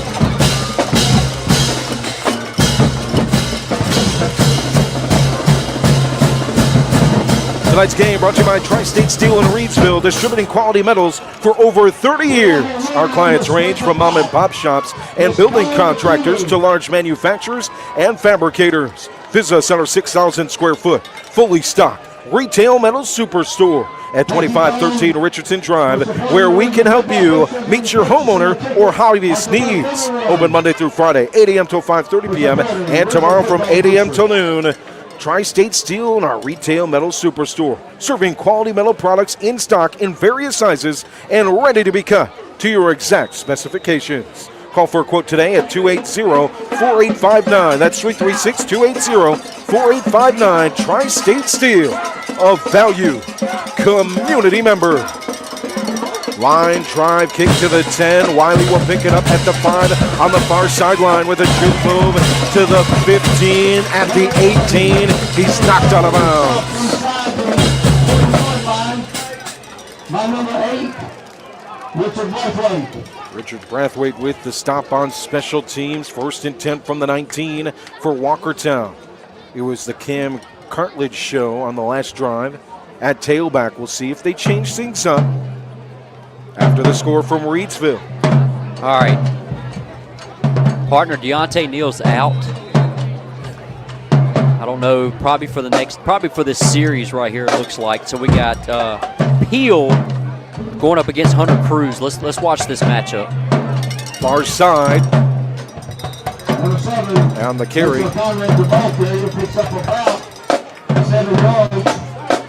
Savvy for Conrad on the carry. It'll be a gain of 5. That's actually going to be Demarion Whitted on Cruz. Demarion Whitted. Michael Smith in the slot on Amari Mitchell here near side. 2nd down, and they're actually going to give it a gain of 7 on that carry from Conrad. 2nd down and 3. Single back in the backfield. 2 receivers near side, single receiver far side. Fake the throw, it's a handoff to Cartledge, gets past the 1st down marker, barreling past the 30. Dragging 3 defenders with them to the 31. And again, they're not doing anything crazy. It's pretty much simple runs. They're just running away from Cadence Pruitt. And again, they're picking on Brunson. So 1st and 10 from the 31-yard line. Brunson will check out. So let's see who they put in his spot. Looks like Campbell will check in. They'll go up front with Campbell. So they'll go back to big. 4-man front. In the gun, 3 receiver set. Crawford gets pressure, throws it. Cruz was wide open, split 2 defenders, but the ball just too much on it at the 30-yard line. Man, that Cruz is fast. He's fast, but man, what about the throw by Crawford? Mm-hmm.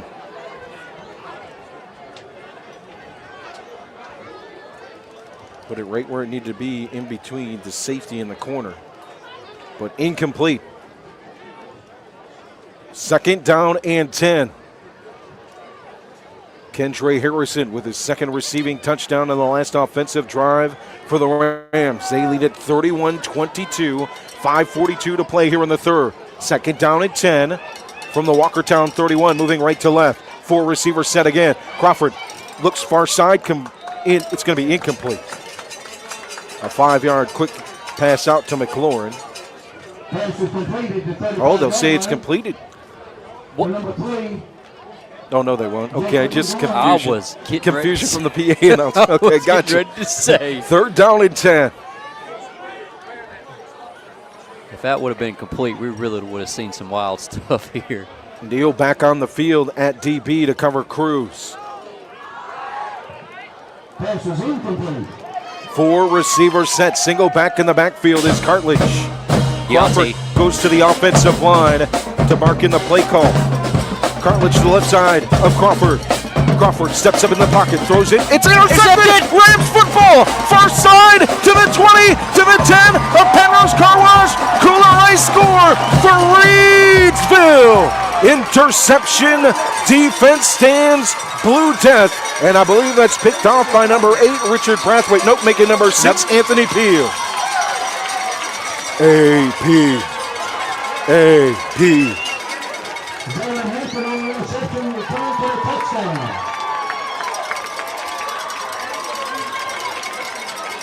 Man, that is big time, partner. That is big time. That really shifts the momentum to Reidsville. 37-22. I believe it was AP on the interception. 6 and 9 look very familiar. 8-2. But I'm pretty sure it was AP. Yep, number 8. Then it was Brathwaite if it was number 8. It was number 8. We need a replay. Yeah, they're showing him some love right now, number 8. So Richard Brathwaite, the safety, with the interception. And the touchdown. 38-22 after the extra point.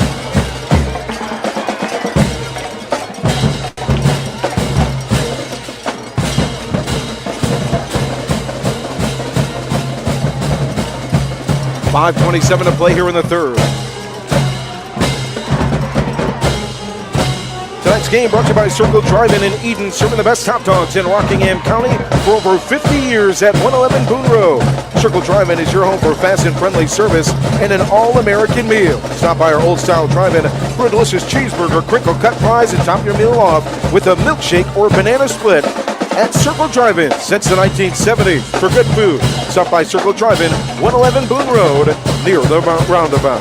Tonight's game brought to you by Pennrose Carwash, voted #1 car wash in Rockingham County. Pennrose Carwash at 1509 South Scales has been serving the Reidsville and surrounding area for over 50 years. Established in 1970, this popular venue welcomes everyone. Pennrose Carwash open 24/7 and find us on Facebook, celebrating our 55th anniversary. To the 5-yard line, received by Wiley. Cuts what a stop! And a big stick on the stop by Michael Smith. And a flag after the play. Tonight's broadcast brought to you by Pennrose Car Wash, voted #1 car wash in Rockingham County 3 years in a row. Number 17, Michael Smith. Rams 38, Wolfpack 22. Mr. QB 23 listening in from North Dakota. Let's get them Rams. If I had to say, it's probably going to be a block in the back on Walkertown. Richard Brathwaite interception and a touchdown for the Rams. On the ensuing kick, the block on the back, potentially the call as we have another injury on the field. And that looked like Keontae Brunson, who was down.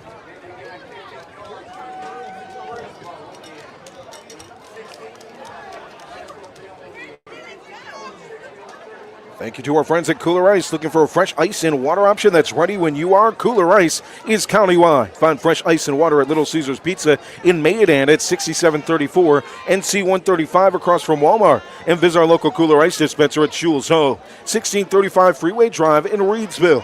And for all your ice and water needs, you can also find us at Pennrose Car Wash in Reidsville at 1509 South Scale Street or Two Rivers Plaza in Eden at 307 West Meadow Road. Get Kooler Ice, great tasting. Fresh ice available 24/7 at all 4 locations, 16 pounds or 32 pounds plus premium water by the gallon or 5 gallons at Kooler Ice. Fresh and ready when you are. All right. You got the permission slip from RoCo Radio, okay? Everybody listen in, the 116 strong. You got the permission slip from RoCo Radio. Head on over to Kooler Ice. All 4 locations open to you to serve you. Grab you that 16-pound, that 32-pound bag of ice. This is what Dex does, by the way, on Saturday. You grab it, you put it in the freezer. You load the cup up, you load the cup up, you watch college football. You load the cup up, you load the cup up, you watch college football. It's a very beautiful thing. It's fresh, it's ready, it's great tasting ice. You don't want to go It's Friday night. You're coming home from Reidsville. You don't want to go find those stupid plastic things you got to put ice cubes in, put them in a freezer, hope that everything works out. Then you got to try and crank those things and get the ice out. Kooler Ice, your permission slip from RoCo Radio. Not only to grab some Kooler Ice, but also to watch college football all Saturday with a good, nice, cold cup. Well, I'm going to go ahead and give you a permission slip, too. At 3:30 Eastern Time, I want you to tune into Fox with your Kooler Ice, and I want you to watch Bill Belichick beat University of Central Florida tomorrow. What do you think about that? I'm not going to comment. Dun-dun-dun, dun-dun-dun. You know, not to rub some salt in wounds or anything, but it would sure have been nice to watch Jariel Cobb run for UNC. I'm going to tell you what. I actually got to watch some of the replay today. Congratulations to Mr. Cobb, his first 2 collegiate carries last night against Rice. So after the injury timeout, 1st and 10 from the 31. Fake it to Conrad, going quick on the RPO to Wiley, middle of the field, incomplete. AP with the coverage in the middle of the field there, but that wouldn't have been completed. So you watched that Charlotte-Rice game. You get to see those runs. What'd you think from 24? I thought he looked good. Me like too. you said earlier, he looks bigger. He looks more stout, like he's been in the weight room a whole lot. Just a bigger back. 4 receiver set, and Wiley in the slot on the far side is going to jump off sides. It'll be 2nd down and 15 from the 25. 38-22 Reidsville. An interception for Richard Brathwaite and a score. One of the matchups I want to watch right now is Demarion Whitted going up against Hunter Cruz. Here on the outside near side in the full receiver set. Handed off far side Conrad. Stiff arm gets out of bounds after a gain of 10. It'll be 3rd down and 5. And that right there was just a... Whoa, now we got Terrell Crawford coming up limp. Ooh, he's heading to the That's sideline big. too. And checking in for him. Jaden Covington. Should be Jaden Covington. He's their backup. Or they might just take a timeout to give him some time. It looks like that's what they're going to do. Timeout with 4:58 to play here in the 3rd quarter. Reidsville 38, Walkertown 22 here on the RoCo Radio Game of the Week. Some good news for RoCo Radio fans. So I've been doing some research, and we'll now be able to bring you audio streams starting next week of both games. So if you're on your phone, we'll have a link provided on our social media pages where you can just click the link and it takes you right to the audio stream. Now, it takes you away from the comments and all that, but previously we've only been able to bring you one game on RoCoRadio.com, but starting next week we'll be able to bring you both games on a pure audio stream by just clicking on a link. And if you're on your phone, the beautiful thing about it is you can go on Safari or whatever browser you have. You can click the link, and then you can go search on Facebook like David likes to. And you can still hear the game while carousing on your phone, texting, or what have you. So I have the details on that on our Facebook page, facebook.com/Radio Rockingham, coming up. Final score on your Carnage of Reidsville out-of-town scoreboard. Thank you, Melita. Rockingham County 50, McMichael 18. Congratulations to the Cougars. And partner, good call. They took a timeout just to let him sit out for just a second, and they got him back in the game. So Crawford in the gun on 3rd down and 6 from the 35-yard line. It's a long 6 yards, too. Ball placed on the far side hash for the Wolfpack. What are we waiting for? I have no idea. Oh, it's an injured player that was on the field near the sidelines, and the coach is having to bring him back. I believe that's Nasir Conrad. Single back in the backfield for Crawford. Steps, throws far side to the sticks. Complete. McLaurin out of bounds. First down. Past the 40-yard line. Clean play. When Crawford's got plenty of time to throw it, man, he's just throwing absolute dimes. They're on the money each and every time. But like I said, when you get him rolling out, his accuracy seems to go down. So we need to try to figure out some way, somehow, to try to get some more pressure on Crawford. First and 10 from the 44-yard line. Hand it off. Far side hash. It's a pile of Reidsville Rams trying to take down Cartledge. And he'll be tackled standing up. After a gain of 3, second down and 7. Rams 38, Walkertown 22 with the football. 4:25 to play here in the third. Right to left for Walkertown. I do believe it's Conrad who's injured on the sideline. The starting tailback for Walkertown. Cartledge stays out on the field alongside Crawford to the right side. Up back is Calton to help block. 2 receivers far side, single receiver near side. Handed off, Conrad up the middle, bounces off a tackler. First down, far side. He just lowered that shoulder and you gained an extra 5.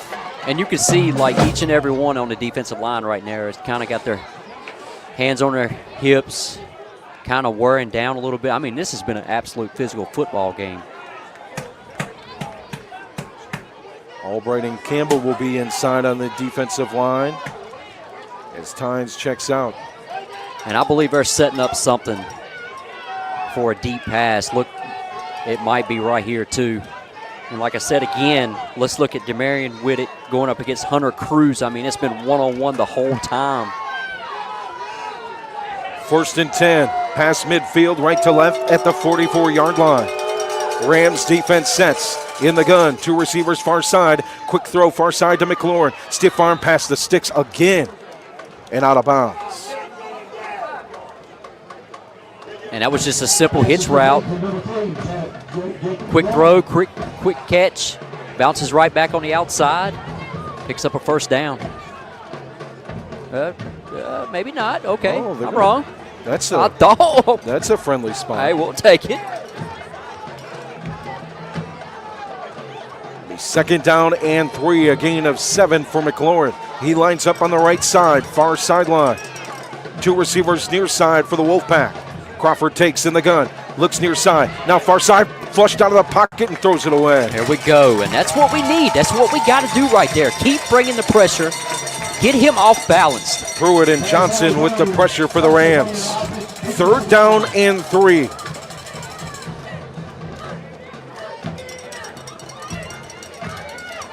Ball placed on the far side hash. At the 37 of Reidsville. Looking at about a third down and 3. See if they don't go back to the run game right here. Single coverage again here near side, Whitted. It'll be double coverage, handed off to Cartledge. Far side bounce on the counter to the 25 and near the 20, out of bounds. Man, that counter's been working for him all night long. Coach Honeycutt and Coach Tatum saw and we got that Reidsville was trying to help out on Cruz here on the near side. With the extra linebacker coming over to help, it opened up the right side and the counter play call. Move the chains again for Walkertown. Injured player down on the far sideline for Reidsville. With 3:31 to play here in the third, 38-22 Reidsville.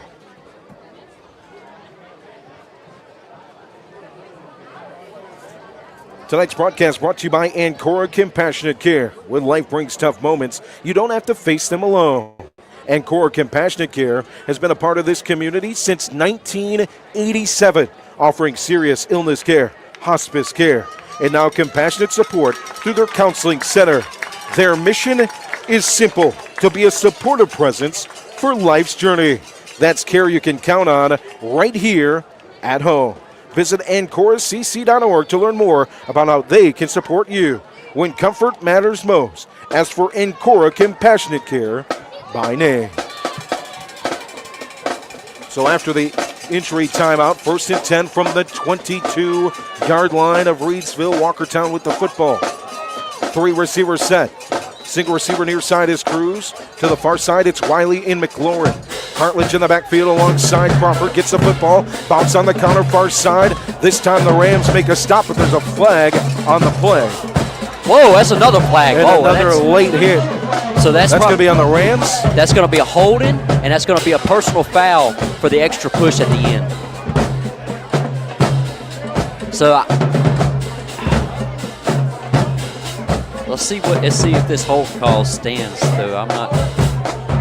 The officials discuss it on the far sideline.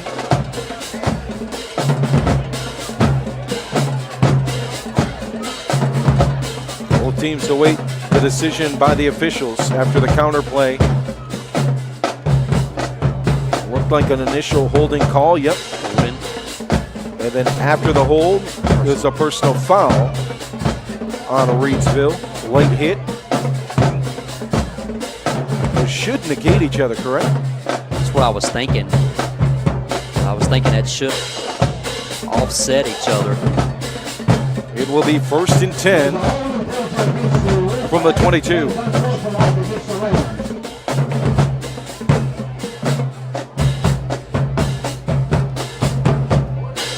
And they're still figuring out.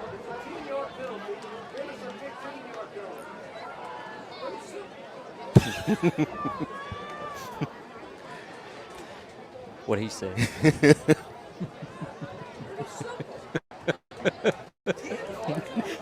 I'm gonna give Tally the headset. Let him go at it.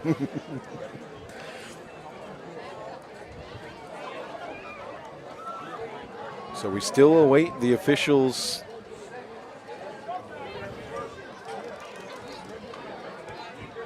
Okay. So now they will move it 5 yards up. Okay. Yep. So it'll be 1st and 5 from the 17. In the gun is Crawford. Man in motion from the far side to the near side. Fake it to Wiley. Hand it off to Cartledge. Again on that counter run to the 5. Dives towards the end zone. At the goal line, he won't get in. But to the 1 yard line for Camryon Cartledge. You think Coach wishes they had him in the first half? Man, tailback? I'm going to tell you what. It has been a completely different ball game with him at tailback for sure. And they'll go back to him again. They got the up back. I mean, it might be a straight inside run. Here it goes. Coffin on the counter, jumps in. A Walkertown score. Man, he has really changed this ball game. 38-28 Reidsville. 2:56 to play here in the third. And I tell you what, the way that they've handled this offense, you would think it would eat the clock and not give them opportunities, but these counter runs are such big gashes at times. We still have 2 minutes, 56 seconds left in the third and in the whole fourth quarter. You got to go for 2 right here to cut it to a touchdown and a 2-point conversion lead by Reidsville. Let's see what they do right here. Crawford in the gun, Cartledge to the right side, man in motion, Wiley, handed off to Cartledge, still standing at the goal line. That's a huge stop by the Rams defense. That's big. Devontae Campbell with the tackle at the 4. Kendra Harrison in there as well. All right, so that keeps it 38-28, a 2-score game. That was big time stop right there.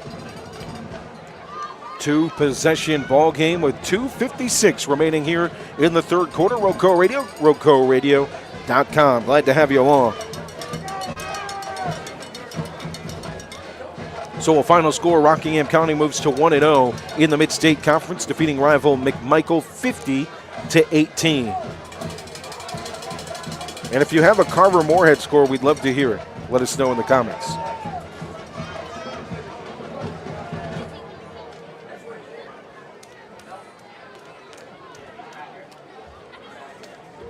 So Deontay Neal back to return at the 24-yard line. He's a bit ginger out there, but And the near side to return is Jordan Robinson. Let's pay close attention right here and see if maybe could be an onside kick. Stewart gets ready as the ball's placed at the 40. You got everybody playing up, which is good. It's a line drive kick, pooch kick, middle of the field. It rolls to the far side hash in the hands of Neal. Oh, he's limping up the field. Oh, no, he's not. But he found a lane to the 50, to the 40, to the 30, to the 20, to the 10, and out of bounds.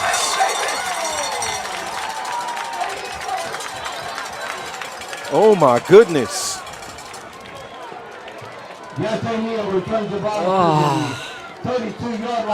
Man, he pro hopped there, and he's limping a bit now, but man, he turned up the jets. And he's smiling about it. Deontay, I know you listening in. You told me you listen in. Good job. We talk about the athletic ability, but how about the high GPA, smarts inside that young man? UNCG is getting a big-time point guard. Big-time person, too. So, Deontay, like I said, I know you're listening in. I'm going to make it down to UNCG with my partner, my family. Season tickets. We're going to get tickets. I'm going to enjoy a nice hot dog. I don't know, hamburger, nachos. I don't know, something. I'm gonna let Deontay. You better be. I'm gonna let Deontay pay for it though. Hey, no, I'm just kidding. The Coliseum better be ready for the Dex and David show. I can't wait. Oh my goodness. We can't wait, and I hope all of our fans follow his journey as well. We're excited for what remains here in the City of Champions as the handoff goes to Henry. After the big return from Neal, there's a flag on the play. Maybe offside. Oh, what we got here? We've had some cramping from different players the past couple of plays. Scott in the comments says, love that Deontay, 100% going to UNCG to watch my buddy. No flag. No flag. They waved it off.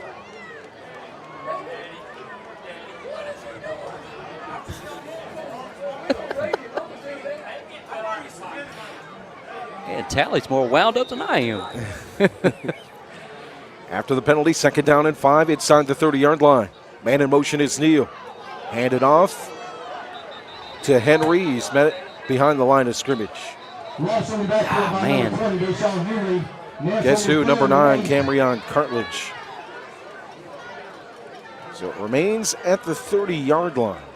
If I'm Third down. If I'm Teagan Reidsville right here, partner, you're lined up on the left hash. Let's see if we can't get something on a 3-receiver set on the right-hand side.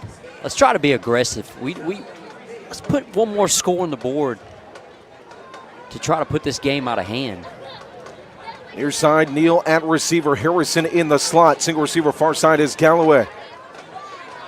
Braxton Johnson in at quarterback. Rolls out here near side. Facing pressure from 2. The blitz. And it's caught by Neal down to the ground to secure the catch at the 24. It'll be short of the first down, 4th down and 2. Scott in the comments says, going to Oregon too, watch my boy Kendre Harrison. Oh, man. Hey, you want to take a road trip? We see who's got the money now. I'm going to let Scott pay. Never mind, I'm letting Scott Can pay. you imagine a Woodsy and Dexter road trip to Oregon? Oh, man. Goodness. Hey, Dan Lanning, I still got a picture. You and my nephew. Love this. Can't wait to see. Michael, man, that was awesome. Big time Dre does. Hand it off to Henry to the 20-yard line on 4th down. First down, Reidsville. Eat the clock up here in the 3rd quarter. Yes, sir. Less than a minute to play in this frame. A 10-point lead for the Rams, marching forward towards that end zone, left to right. Kim in the comments says, I'm in Virginia, so thank you, RoCo Radio. I hear you. Hey, Kim. Johnson in the gun. 2 backs in the backfield. Hand it off. Fake. It's going to be a flag on the play. Wait. Deontay's calling it. Offsides. Deontay has the call. He gave you the signal? I mean, I seen it right then and there, man. You talking about a football IQ? I'm listening to Deontay each and every time. So it will be 1st and 5 for the Rams. March it to the 16-yard line of Walkertown, left to right for these Rams. Speaking of Deontay, what a beautiful ceremony. His commitment ceremony. Friends, family in the house, coaches. So I got to messing with him when we were taking a picture together. And he got to, going into the spiel of each and every game that we call here. He'll go back and he'll listen to it. I'm like, man, that's big time right there. We really appreciate it. And I told him, I said, man, hey, you saved the best for last when you're taking a picture with us. You know that, right? You didn't pay him $20 after you said that, did you? You didn't pay him $20 after. Well. I mean, sometimes with these ugly mugs, you got to pay. 1st and 5 after the penalty at the 16-yard line. And then that will end the third quarter. We head to the fourth. Here at Jimmy Teague Field Community Stadium in the City of Champions. A 38-28 lead for Reidsville here in the Mid-State Conference opener.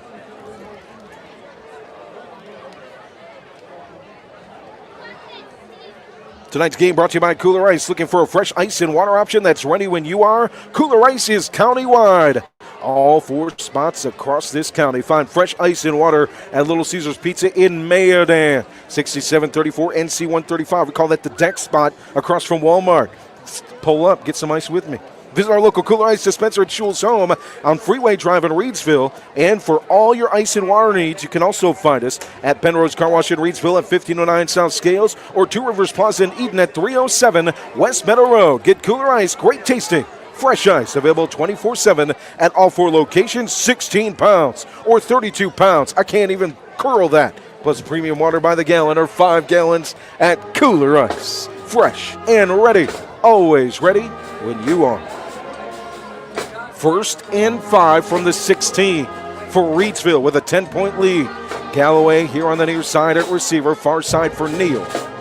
Harrison lines up at tight end on the right side of the line, up back for Johnson, handed off to Henry on the counter, and he's met right away by the Walkertown defense. Camryon Cartridge with the stop. I tell you, Carter's just having a ball game, man. We've called his name on the offensive side, defensive side. Man, he's giving it his all. Rob in the comments says $20 is $20. $20 is $20. Here we go. After the stop, a loss of 1, 2nd down and 6. Johnson in the gun. Henry just behind him to the right side.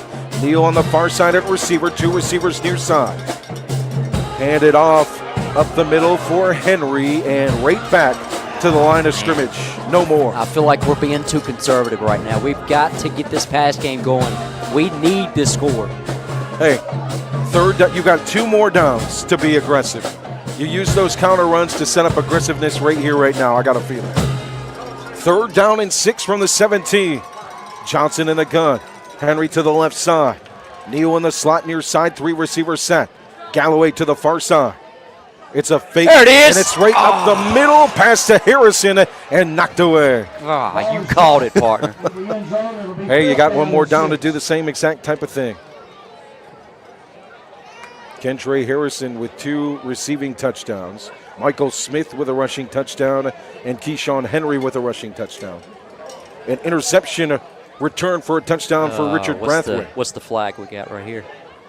And a flag picked up. Oh, no, that's big time. On 3rd down. I think he called a legal man downfield. On the RPO. That must be. They're pushing Reidsville back. Let's see what he calls. Yep. Illegal man downfield on the offense. That's 4th down. Penalty is declined. Okay. 4th down. 3 receivers near side for the Rams. 4th down and 6 from the 17. Neal motions to the far side in the slot. It's a 5 receiver set for the Rams. Nobody in the backfield besides the quarterback, Braxton Johnson. Takes, sets, looks to throw. Complete.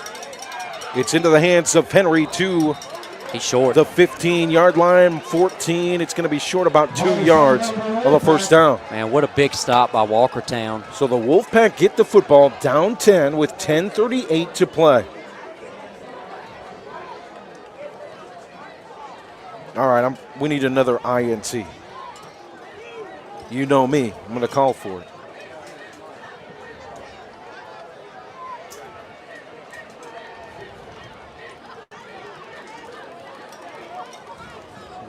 I mean, you still got plenty of time if you're Walkertown to keep that counter going. Here's the Wolfpack offense at the 19-yard line. Near side hash is where the ball is placed. Crawford sends Mitchell in motion, hands it to him on the jet sweep. From the near side to the far side. On the sideline, he'll step out of bounds after a gain of 6. I was looking for the flag for a hold. It just never came. 2nd down and 4 for Walkertown.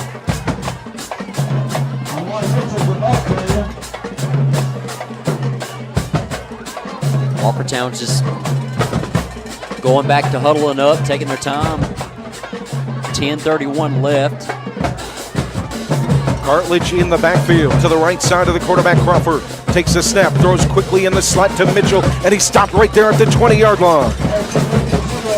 A gain of about 2. 3rd down and 4. Oh, they're going to give him a generous spot. It's going to be 3rd down and about 2.5. So defense sets for the Rams. Walkertown moving left to right. McLaurin lines up at the receiver here near side. 2 receivers far side. Mitchell in the slot, Cruz out wide. The offensive line stands up, gets the new play call from the sidelines. Austin in at H-back, single back in the backfield is Cartledge. He gets the football. Cawthon will block for him far side. Off the hash, knocked down. Ball is squirts out, but it won't be called down before the fumble. The placement is right at the sticks. We'll have to wait and see. It looks like it's a first down. Yeah, first down. And that was a very generous spot because I thought it was a yard short. Marshall in the comments says, Big Joe. Leggett says, good morning, COO.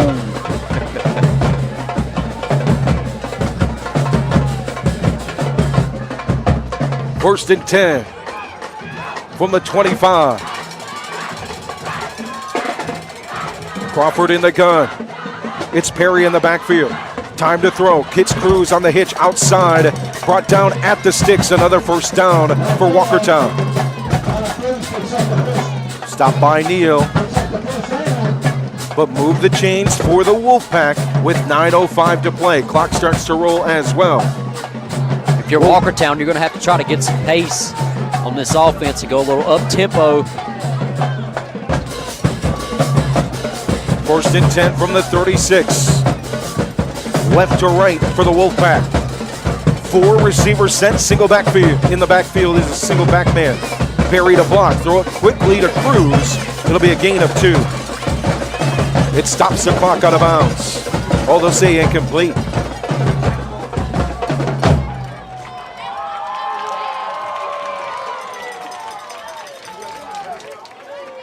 So in the 4th quarter, thanks to Coach Mansfield for finding this for us, it's Carver 28, Moorhead nothing. On your car needs a Reidsville out-of-town scoreboard. 2nd down and 10. For the Wolfpack, trips near side. Crawford steps back, now plants the back foot. Here comes the pressure and brought down in the backfield. Ball is loose. I think it's Reidsville football. I haven't seen the call yet. It is. Rams football. How about it, number 70? Trey Slade.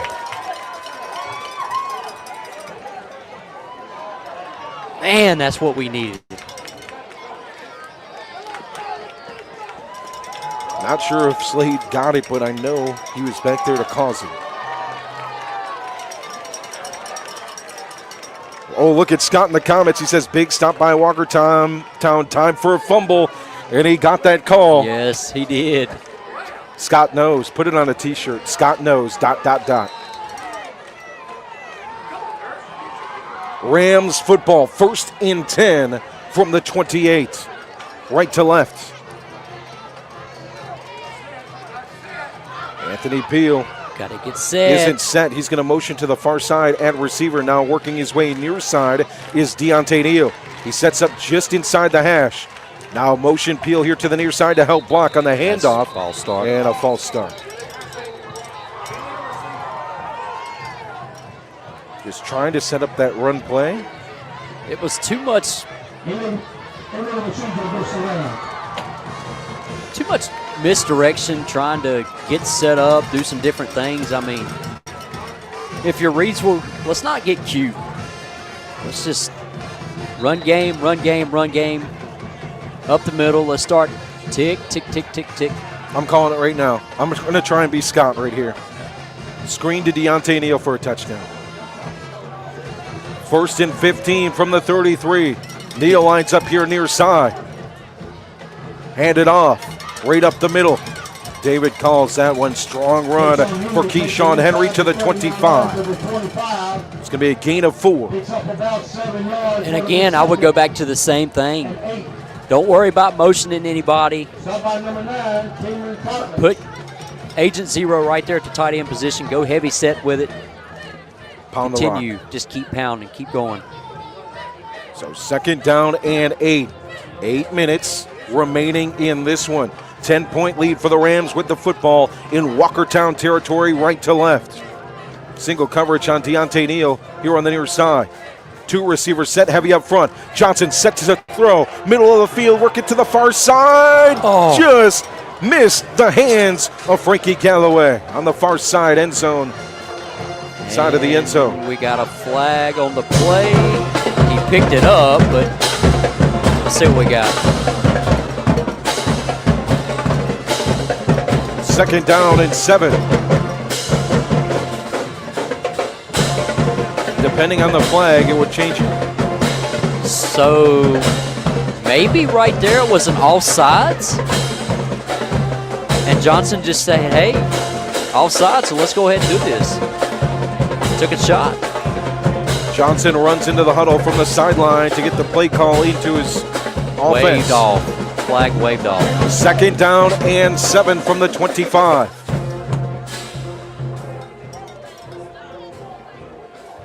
He lines up at receiver just off the hash near side. Far side for Galloway.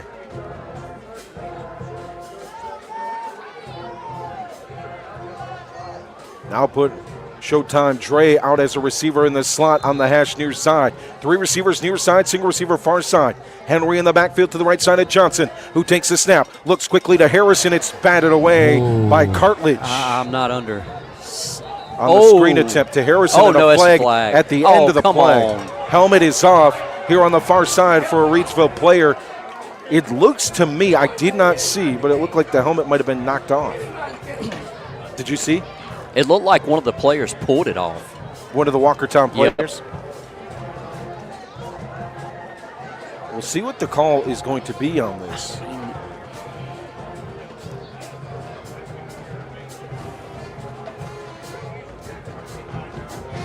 Both coaching staffs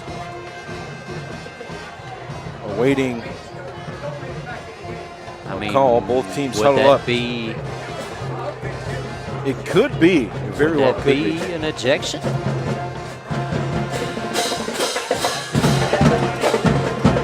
Personal foul. Offense. Personal foul. Defense. Offset. Okay. I got a question, David. Is that what you do as an official when you don't actually know what happened? I mean, if you wanted me to, I could go into further detail, but I think I'll tone it down a little bit more and just keep it to myself. 4th down and 7 for Reidsville. They lead it by 10, 7:41 to play. I mean, what's that Marshawn Lynch said? I'm just here so I don't get fined. 3 receivers near side, single receiver far side for your Rams. Whitted, Harrison, and Neal on the near side. Far side for Galloway. To the left side of Johnson is Keyshawn Henry. Johnson sets, takes, Steps back. Offsides. And an offside call. So he was playing, press coverage. Definitely past the marker for sure. So it's going to make it 4th down and about 2? Yep. Unless they're calling this the opposite way. They're calling it the opposite way, partner. No. They're saying false start. No. So 4th down and 12 for Reidsville. Push the ball back to the 30-yard line. Ball placed just off the far side hash towards the middle of the field. Henry in the backfield alongside Johnson. 3 receivers near side, single receiver far side on 4th and long, and another flag at the snap. Which way will it go this time? It teeters and it totters. False start on the offense. Push it back another 5 to the 35-yard line. 4th down. They need to get to the 18. At this point, yeah, that's a smart move. Just punt the football. Try to pin them deep.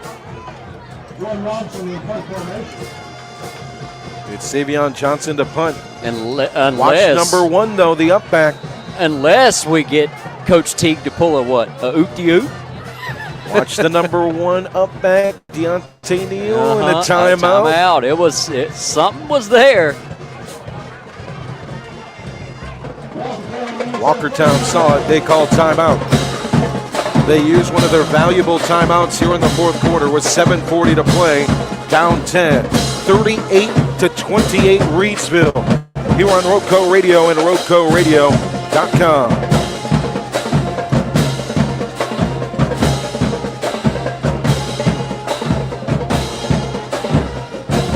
Thanks to our friends at Lake Homes LLC and Realtor Shannon Moore, your hometown realtors in Rockingham County. Local, experienced, trusted. Lake Homes LLC represents its real estate clients with integrity and delivers excellent service on the journey to finding your dream home. Lake Homes LLC. Call 336-772-3221. That's 336-772-3221 for your hometown realtors. Lake Homes LLC. Local, experienced, trusted, and the official real estate agency of RoCo Radio. So 4th and 17, Savion Johnson to punt, Deontay Neal the up man. Now what? And now a whistle before the snap. Something picked up near the ball. Snap is clean to Johnson. High spinning punt. Stands at the 5, takes a bounce right there, stopping it at the goal line. He's got it blocked. He got it. Was that Whitted? It's at the half-yard line. Whitted made that play. Wow. He got it. He kept his arms outside of the end zone with everything else in the blue paint.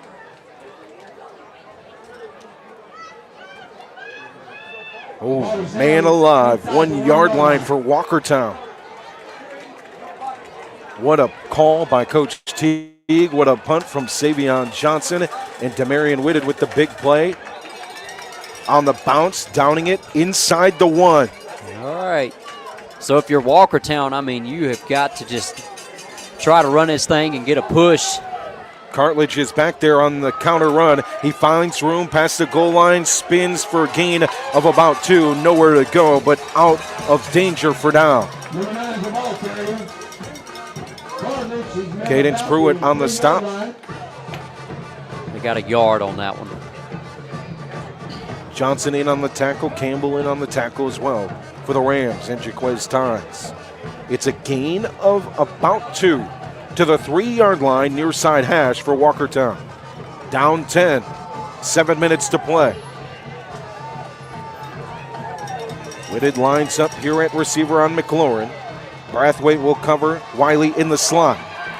On the far side, Cruz turns. Intercepted! Deontay Neal, far side hash at the 20, to the 10, walks in, a Pennrose Carwash, Kooler Ice score. Interception number 2 on the night for Deontay Neal. Hey, here we go, hey.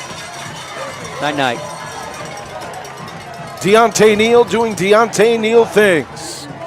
He ends games.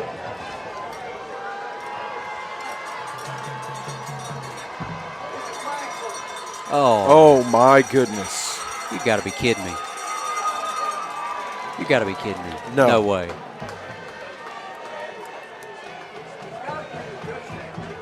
That's cleaner than my laundry on a Sunday morning. I don't understand.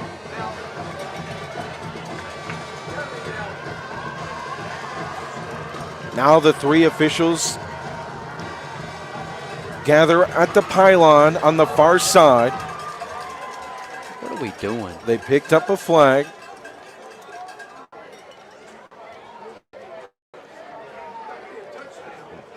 It's got to be. I think it's still a touchdown and an interception. There's something after. It is. Here comes. The penalty will be penalized on the kickoff. Touchdown. Personal foul against the Wolfpack. Take it against the Rams. Personal foul against the Rams. Personal foul against the Rams. I'm not going to say what I want to say.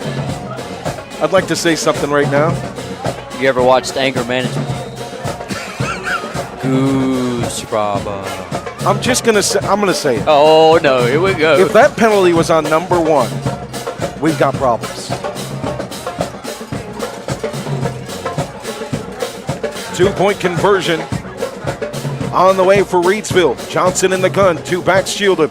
Throws it on the fade near side. Harrison adjusts and makes the catch. Oh, it's out of his hands here on the near side.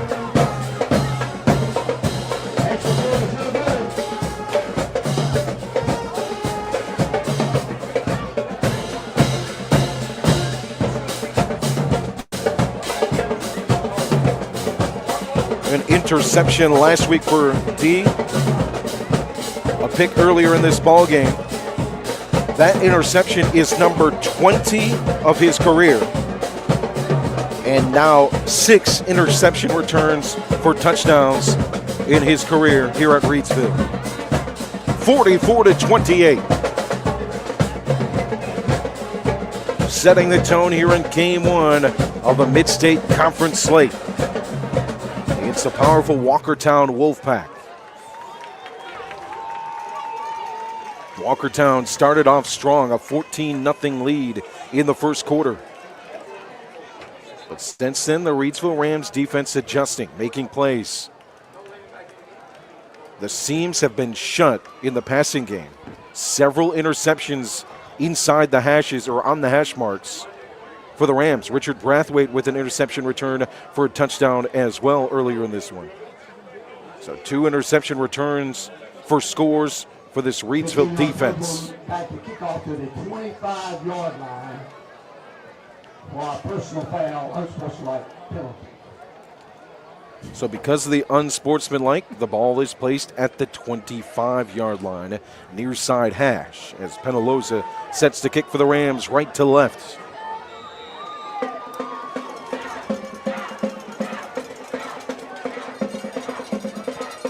End over end, near side to the 25-yard line. Into the hands of Wiley, works his way all the way to the far side. Gets a block on the far sideline to the 50-yard line where he goes out of bounds. That's right, Darren. Deontay Neal doing Deontay Neal things. Got that right. Gonna miss that. We gotta cherish these next couple months, buddy. We really do. Because I don't think we'll see anything like it for quite some time. I know, man. It's been amazing for the past couple of years. It really has. Agent Zero, number 1, the senior class, on the hardwood, on the gridiron, playing tiddlywinks. Tell you what, man. It's all would be fun. The one memory that always stands out to me is the game that we done here, and it was an interception. Deontay chased the guy down right at about the 10-yard line over there, strips it, touchback, going back to Reidsville. Do you remember last year in this game between these two teams? Yeah. Camryon Cartledge picked up a fumble, was running all the way to the goal line, and Chariel Cobb did the same exact thing. Thrown middle of the field, almost picked off again. That time Jordan Robinson dove towards the middle of the field to try and make the play. Nobody there, incomplete. Dun, dun, dun, dun, dun, dun, under pressure. Final score on your Carneades of Reidsville. Out-of-town scoreboard, Carver 28, Moorhead nothing. Carver moves to 5-0 for the first time since 2000.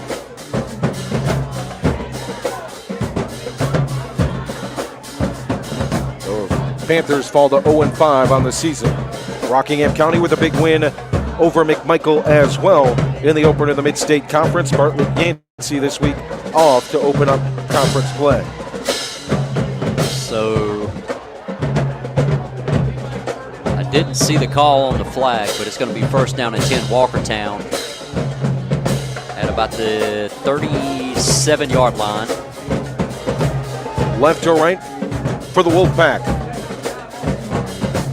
Shaka Crawford stands, throws deep. Almost had Mitchell incomplete. Covered by Robinson. And you got to give it up to this defense. He's been under pressure for most of the night. I mean, his throws, he can spin it. He can absolutely spin the football. But he's just been a tick off on some of these deep throws.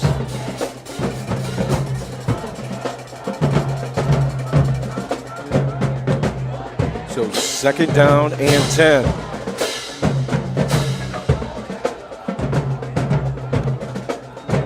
Crawford rolls to the near side. Here comes the pressure. Tynes forces the throw. It's complete to Wiley on the near side hash. Tackled by Robinson. A gain of about 16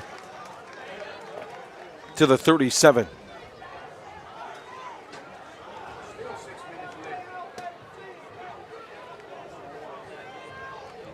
Move the chains for Walkertown.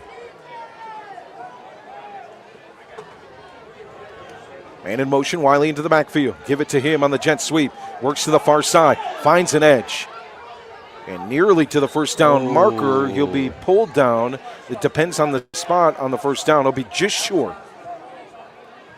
On first and 10. Near the 33, they'll place it at the 34.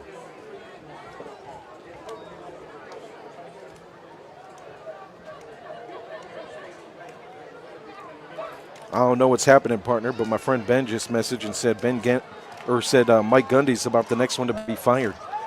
Is Oklahoma State losing tonight again?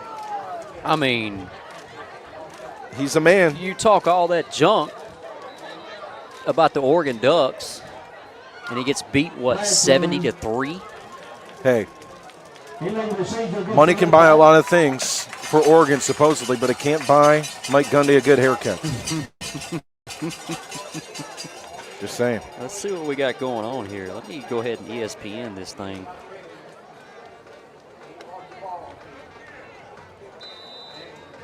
.5:20 to play. 44-28 Reidsville. Goodness. Oh, boy. Late in the third quarter. Tulsa 19, Oklahoma State 3. You know what this is? Oh, boy. You know what that is? That's a Golden Hurricane. Yes, sir. Far side for Crawford, runs out of bounds. He'll be short of the first down. Harrison chases him out of bounds. Harrison chases him out of bounds. Former Maiden coach and graduate, Kevin Wilson, the former head coach of Tulsa, former Ohio State offensive coordinator. I don't know who's coaching there now, but congratulations, you beat a man. Well, you're about to. He's 40 or older now. Third down and 3 for Walkertown. 4 men up front, pressure coming as well off the edge. Crawford just wails it up to Mitchell and incomplete, almost connected at the 10-yard line. Again, man, like he's just been a tick off all night long on those deep throws. He can spin it, no doubt in my mind. Just a tad off. So 4th and 3. Ball placed at the 34 of Reidsville. 4:55 to play. Rams 44, Wolfpack 28.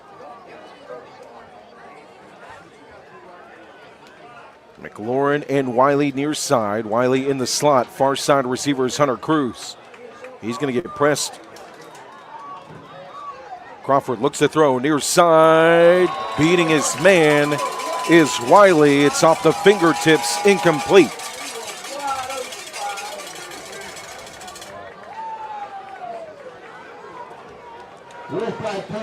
So turnover on downs. First down, Reidsville.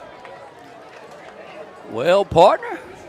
What kind so you think UNC is going to get this big win tomorrow? Is this I real? mean, my honest answer, no, I want your honest probably answer. not. Oh, really? I feel like, though, there's a lot of improvement, but at the same time, look who you're playing. You're playing Charlotte. You're playing Richmond. It will be a test to see how much we have improved tomorrow when we play a Scott Frost Central Florida team. Who Scott's Blue Devils have tomorrow? That I'm not sure, Scott. Who do y'all got tomorrow? Oh, handed off to Keyshawn Henry to the 40-yard line. NC Gain State. of 3. Oh, NC State. Oh, okay. We're over here talking about the Tar Heels, and we got an in-state rivalry. And do you want to know my pick for NC State and Duke? Because that is the college pick'em.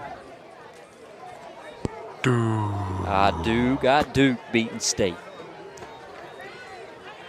I got to pull a Jay the Kid and start mixing, matching, and picking these crazy picks. Who knew that Ohio was going to beat whoever he picked? I can't remember what his pick was, but I know he picked Ohio Bobcats. Second down and 6. Big stop for Walkertown in the backfield. Cameron Cartledge gets again with the stop. Loss of 4. Melita says go State in the comments.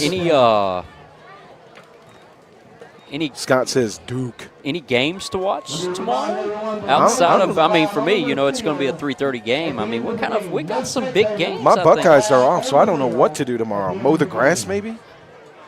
No, don't worry about it. This fall, it ain't growing no more. Good point. Leave it as is. Just leave it. Let's see if we can check. Let's see what I got right here. Man, all the good games were last week. I think there's some decent ones we got. Okay. So we got a big noon kickoff on Fox. You got Utah and Texas Tech, both 3-0. Listen. 16 and 17. Can we talk about the fact that Fox makes them play a local time kickoff of 10 a.m.? Well. How crazy is that? Then you're looking at a 3:30 game on ABC. You got Oklahoma and Auburn. They're both undefeated. Number 11 going against number 22. Team I hate versus team I hate more. And I would look out for this Nebraska and Michigan game. I look for Nebraska to win that one. I'll second that notion. I would say Miami and Florida, but we already know Billy Napier, that poor man. I don't see it. But then that's one of those games that he wins, and he gets to keep his job, so we'll see. Third down and long for the Rams will be 3rd and 8. 4 minutes to play, 44-28 lead for Reidsville with the football. Scott says, so all jokes aside, got free tickets to UNC TCU in the Blue Zone. Best starting atmosphere I've ever been to at a college football game. Oh, my goodness. So, Scott, we will be down for Carolina and Clemson. Luda is going to be having a concert. I love Luda. Hey, what about... I'm so 2005. Okay, here's a big game. Here's a big game I'm going to throw at you. 0-3 Wofford against 0-3 Virginia Tech. Who wins that one? I hope former Terrier Kyle Penix's Wofford squad gets the win. But I'm going VT. Listen. Old Dominion last week, and they get blown out. Listen, they're going to play for the interim coach. Scott says Kenan Stadium was rocking, but was home by the start of the fourth. We've seen why. It was built to you-know-what. What do we got going on? Some clock malfunctions. But we got it fixed here. We got the best clock operator this side of the Mississippi. I don't know, man. I got a job ahead of me tomorrow, so. You're really going to take Wofford? Absolutely. I mean, Old Dominion put an absolute butt whooping. Hey, Wofford's no James Madison. Really? Here we go. I'm about tired of you tonight.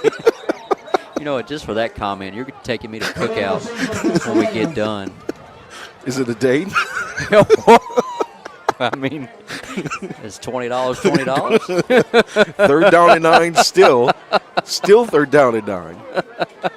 A penalty.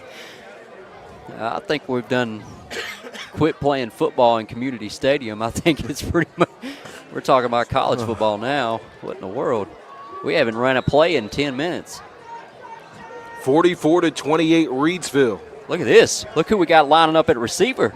Oh, we got Cadence big Cadence Pruitt in the trip set here on the near side. He's going to block for Whitted, who jukes at the 30 near side. It takes 3 to bring him down. He's still standing. And they finally stop it at the 31. Stop by number 5. Scott in the comments, Belichick's girlfriend was in the transfer portal by the third quarter versus TCU. Here we go. Well, Scott, I might have to give you $20 for that one. Well, she would have been in there faster, but they closed the winter portal today. They sure did, didn't they? The spring portal, I should say. Oh, man. I'd do this to myself. I swear. I'd do this to myself. I wouldn't have it any other way. Rams will move their consecutive conference winning streak to 70 straight. Unless there is an act of God here at Community Stadium. You know what?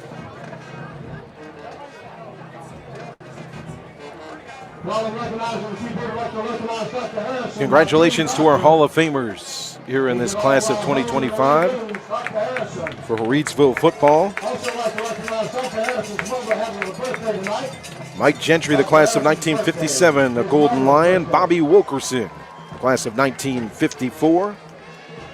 For the Booker T. Washington Bulldogs, Samuel Blackwell and Morris Ray Davis, both playing from 1957 to 1960. For the Reidsville Rams, Raiders head coach Reggie Chestnut, that class of 1989.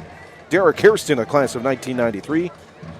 Kenzel Doe, the class of 2010, and the 2007 championship team. Oh! Here's a punt and a good hit at the 25-yard line. Man. Making the play is LaDon Hatfield. Also getting in is Administrator Ralph Nelson.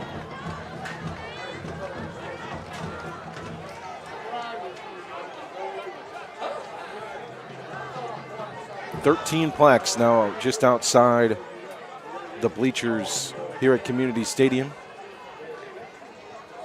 to recognize the greats that have made their impact on this gridiron.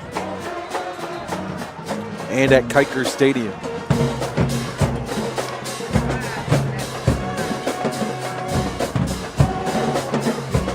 Crawford set to throw, looks far side, and airmails it out of bounds. Intended for Cruz. 44-28 Reidsville. Moments away from moving to 1-0 in the Mid-State Conference. It'll be 70 consecutive conference game wins for Reidsville. 39 straight here at home.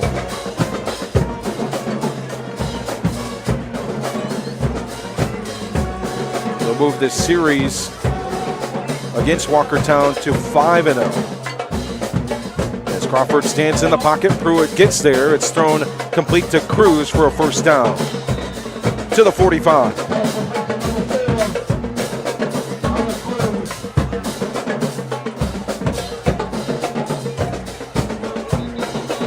And we got a player down.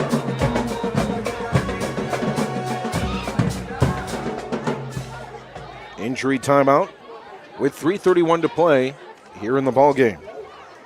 Tonight's game brought to you by Tri-State Steel in Reidsville, distributing quality metals for over 30 years. Our clients range from mom and pop shops and building contractors to large manufacturers and fabricators. Visit us at our 6,000 square foot, fully stocked retail metals superstore at 2513 Richardson Drive, where we can help you meet your homeowner or hobbyist needs. Open Monday through Friday, 8 a.m. till 5:30 p.m., and Saturday from 8 a.m. till noon. From pipe bollards to square tubing to finger guard material and more, our Retail Metal Superstore has several quality metal products in stock in various sizes and ready to be cut to your exact specifications. Call for a quote today, 336-280-4859. That's 336-280-4859 for Tri-State Steel, a value community member.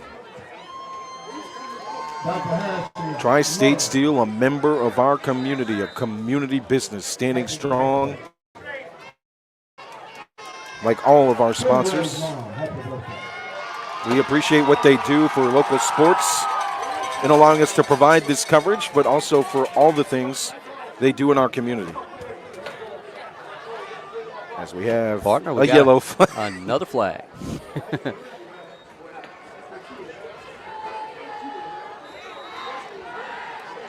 3:20 to play. Walkertown with the football, down 44-28. Crawford plants and throws near side to McLaurin, complete at the 50 and out of bounds.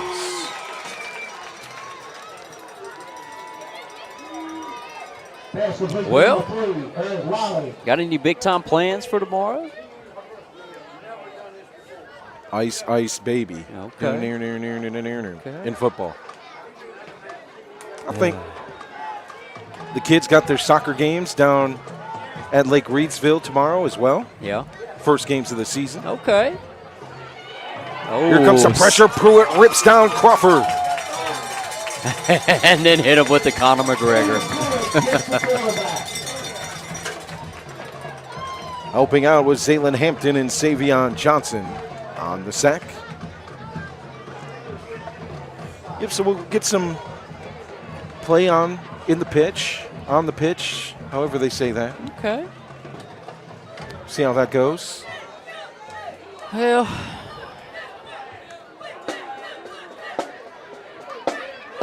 far side on the handoff to Mitchell, and another tackle for a loss. This time, Michael Smith on the stop. well, so let's see.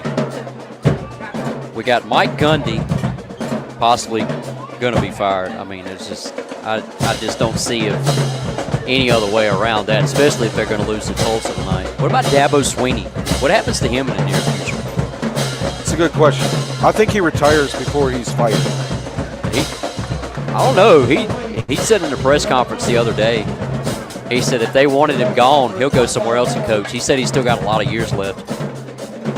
He said, I'm only 55, my man. I still got plenty of years to go. He said, I'm not going to sit on Myrtle Beach. Nobody's sitting on the opportunities and not taking recruits. I respect the morals and values, but at the same you time, got to make a choice. You got to get with the times. Yeah. I mean, if you don't get with the times leave you. I thought, in my honest opinion, when Nick Saban retired, I really thought, and it still could happen, I really thought Dabo was going to Alabama. Me too. I mean, he was a receiver there, graduated there. And it's still a possibility because I just don't know if DeBoer is the right fit to drive that Ferrari down there at Alabama. 2 minutes to play here. Rams with the football and a 44-28 lead.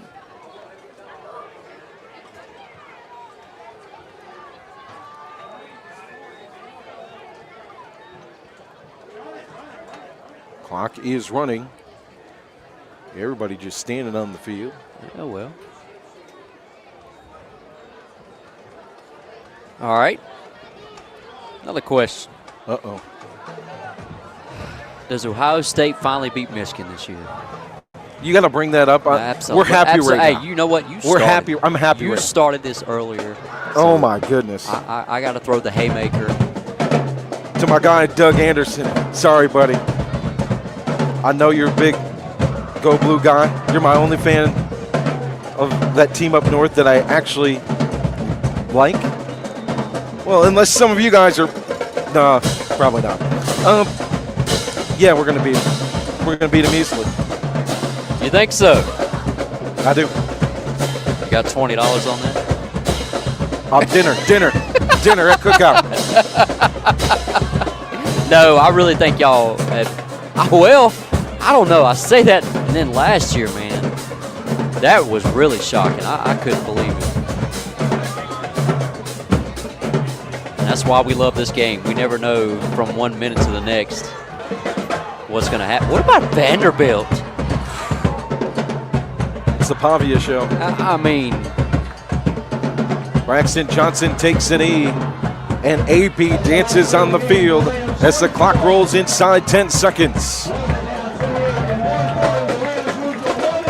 man, what a ball game by both clubs. I mean, it was just a hard-fought game. If you're Walkertown, do not hang your hat. You still got plenty of season left. I mean, I look for them to make a deep run in the playoffs for sure, to be one of the top teams. Reidsville, this is a big-time win right here, momentum builder, continuing on in conference play. An interception return for a touchdown for Richard Brathwaite and Deontay Neal. Deontay Neal with another interception. Michael Smith with a rushing touchdown. A 10-yard catch for Frankie Galloway in this one as well for a touchdown. And a final score of 44-28 Reidsville. It's time to talk about your player of the game, brought to you by Tri-State Steel. Who you got? Who you got?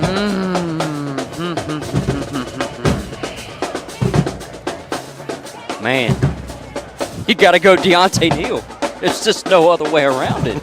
No other way around it. Deontay Neal doing Deontay Neal things, making touchdown passes, throwing touchdown passes. I mean, you got 2 INTs, 1 for a touchdown. Deontay Neal. You know, next year, we might need to talk to our friends at Tri-State Steel and ask if we can rename it the Tri-State Steel Deontay Neal Most Valuable Player. I mean, it's just, what a ball game, man. And you could tell at the same time he was struggling. I don't know. And he stayed out there. And he was ailing for sure. And he pulled a fast one on us. And on a kickoff return right here, we thought, oh, man, he's pulling up, he's limping. And then boom, all the way down almost for a kickoff return touchdown. Deontay Neal, player of the game. Some of the guys that stood out to me, I thought Kendre played tough today. Braxton Johnson played well. Big time throws. For me, the thing about Kendre, he set the game when the game needed a tone set. It was Kendre Harrison that did it at the end of the half. After the Deontay Neal interception, 3 huge receptions, including the one at the back of the end zone that nobody else in this stadium, in this county, in this state maybe would have ever made. And it set the tone. It made the difference in the game. It made it a 2-score game, and from there, it was a tone setter. Yep, absolutely, partner. You couldn't have said it any better. Final score 44-28. Reidsville moves to 3-2 on the season. 1-0. 1-0. The only number that matters, the conference record in the Mid-State Conference. I got to ask you before we leave, all right, because we're at that point now. So conference doesn't matter for your RPI or your placement in playoffs anymore. Does it matter to win a conference championship? Absolutely, it matters to win a conference. You're looking at me like I'm crazy. Absolutely. I'm sorry for bringing it up, partner. Absolutely. Absolutely. That is bragging rights each and every year. I mean, if I'm the coach, I want all the accolades I can get as far as, that's big-time momentum going into a deep run for a playoff. I mean, absolutely. I agree. Why would you ask me that? I agree. I just got to rile you up here before we head out of here. Final score 44-28. Up next for Reidsville is a matchup with undefeated Carver on the road. That kickoff will be at 7 o'clock. And for Walkertown, up next is a conference matchup on the road, down the road at Bartlett Yancey. In Bartlett Yancey's first matchup in the Mid-State Conference with the bye week this week. Final score 44-28 from my man, the Myth. He is a legend, so maybe throw the myth away. David Woods, I'm Joe Dexter. Everybody have a great weekend. Stay safe out there. The 3 Fs, family, friendship, football this weekend. Enjoy it, everybody. Stay safe. We'll talk to you down the road. Next week, we'll have you updated as well on where we will be. Find out at facebook.com/Radio Rockingham. Take care, everybody. Have a great Friday night. Thanks for listening to tonight's broadcast of the RoCo Radio Game of the Week. Made possible thanks to our wonderful sponsors, whose passion is to highlight the student athletes on the gridiron, as well as the coaches that help mentor them on and off the field. High school football action on RoCo Radio is brought to you by Pennrose Carwash. Voted #1 car wash in Rockingham County, Pennrose Carwash at 1509 South Scales in Reidsville has been serving the Reidsville and surrounding area for over 50 years. Established in 1970, this popular venue welcomes everyone. Pennrose Carwash, open 24/7, and find us on Facebook. Pennrose Carwash, celebrating our 55th anniversary. Voted #1 car wash in Rockingham County 3 years in a row. Tonight's coverage of high school football across Rockingham County is brought to you by our friends at Two Rivers Plaza. Rockingham County's premier location for exceptional small businesses is Two Rivers Plaza at 307 West Meadow Road in Eden. Visit the wonderful small businesses there today at Two Rivers Plaza, your premier source for small business services. High school football on RoCo Radio is brought to you by Kooler Ice. Looking for a fresh ice and water option that's ready when you are? Kooler Ice is countywide. Find fresh ice and water at Little Caesars Pizza in Mayodan, 6734 NC 135 across from Walmart. Or visit our local Kooler Ice dispenser at Schul's Home, 1635 Freeway Drive in Reidsville. And for all your ice and water needs, you can also find us at Pennrose Carwash in Reidsville at 1509 South Scales Street, or Two Rivers Plaza in Eden at 307 West Meadow Road. Get Kooler Ice, great tasting, fresh ice, available 24/7 at all 4 locations, 16 pounds or 32 pounds, plus premium water by the gallon or 5 gallons. At Kooler Ice, fresh and ready when you are. High school football coverage on RoCo Radio is made possible thanks to support from Sandy Cross General Merchandise, serving the Sandy Cross community, Rockingham County, and surrounding areas of our beautiful Piedmont Triad since 1988. Rockingham County's community store at 164 Boyd Road in the Sandy Cross community of Rockingham County, celebrating our 37th anniversary. Stop by Sandy Cross General Merchandise for fresh ice and local pure brand gasoline with the cheapest price in Rockingham County for 93 non-ethanol. Sandy Cross General Merchandise is also your niece's sausage headquarters with great value for Rockingham County. To find out more about the Log Cabin Store, visit us on Facebook by searching Sandy Cross General Merchandise. High school football coverage on RoCo Radio is made possible thanks to the wonderful team at Ancora Compassionate Care. When life brings you tough moments, you don't have to face them alone. Ancora Compassionate Care has been a part of this community since 1987, offering serious illness care, hospice care, and now compassionate support through their counseling center. Their mission is simple: to be a supportive presence for life's journey. That's care you can count on right here at home. Visit AncoraCC.org to learn more about how they can support you. When comfort matters most, ask for Ancora Compassionate Care by name. Just as they are a supportive presence for life's journey, Ancora Compassionate Care is proud to support our local football teams on their journey towards successful seasons.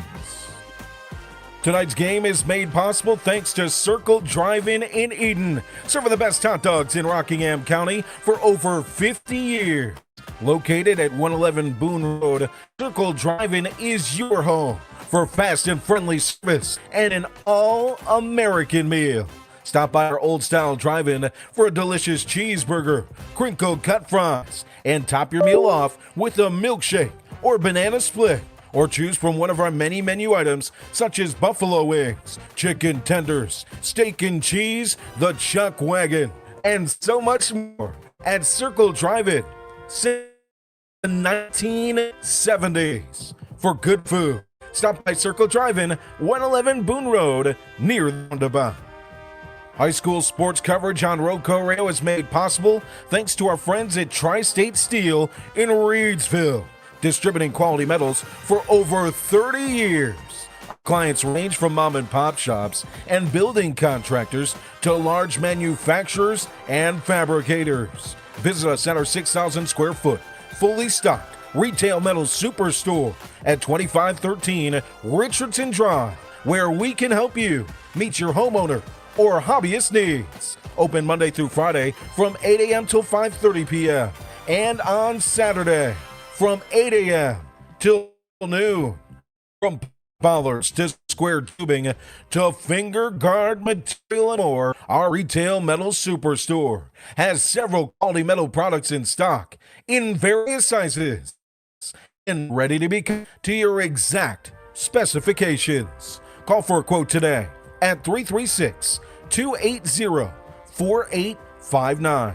That's 336-280-4859 for Tri-State Steel, a community member.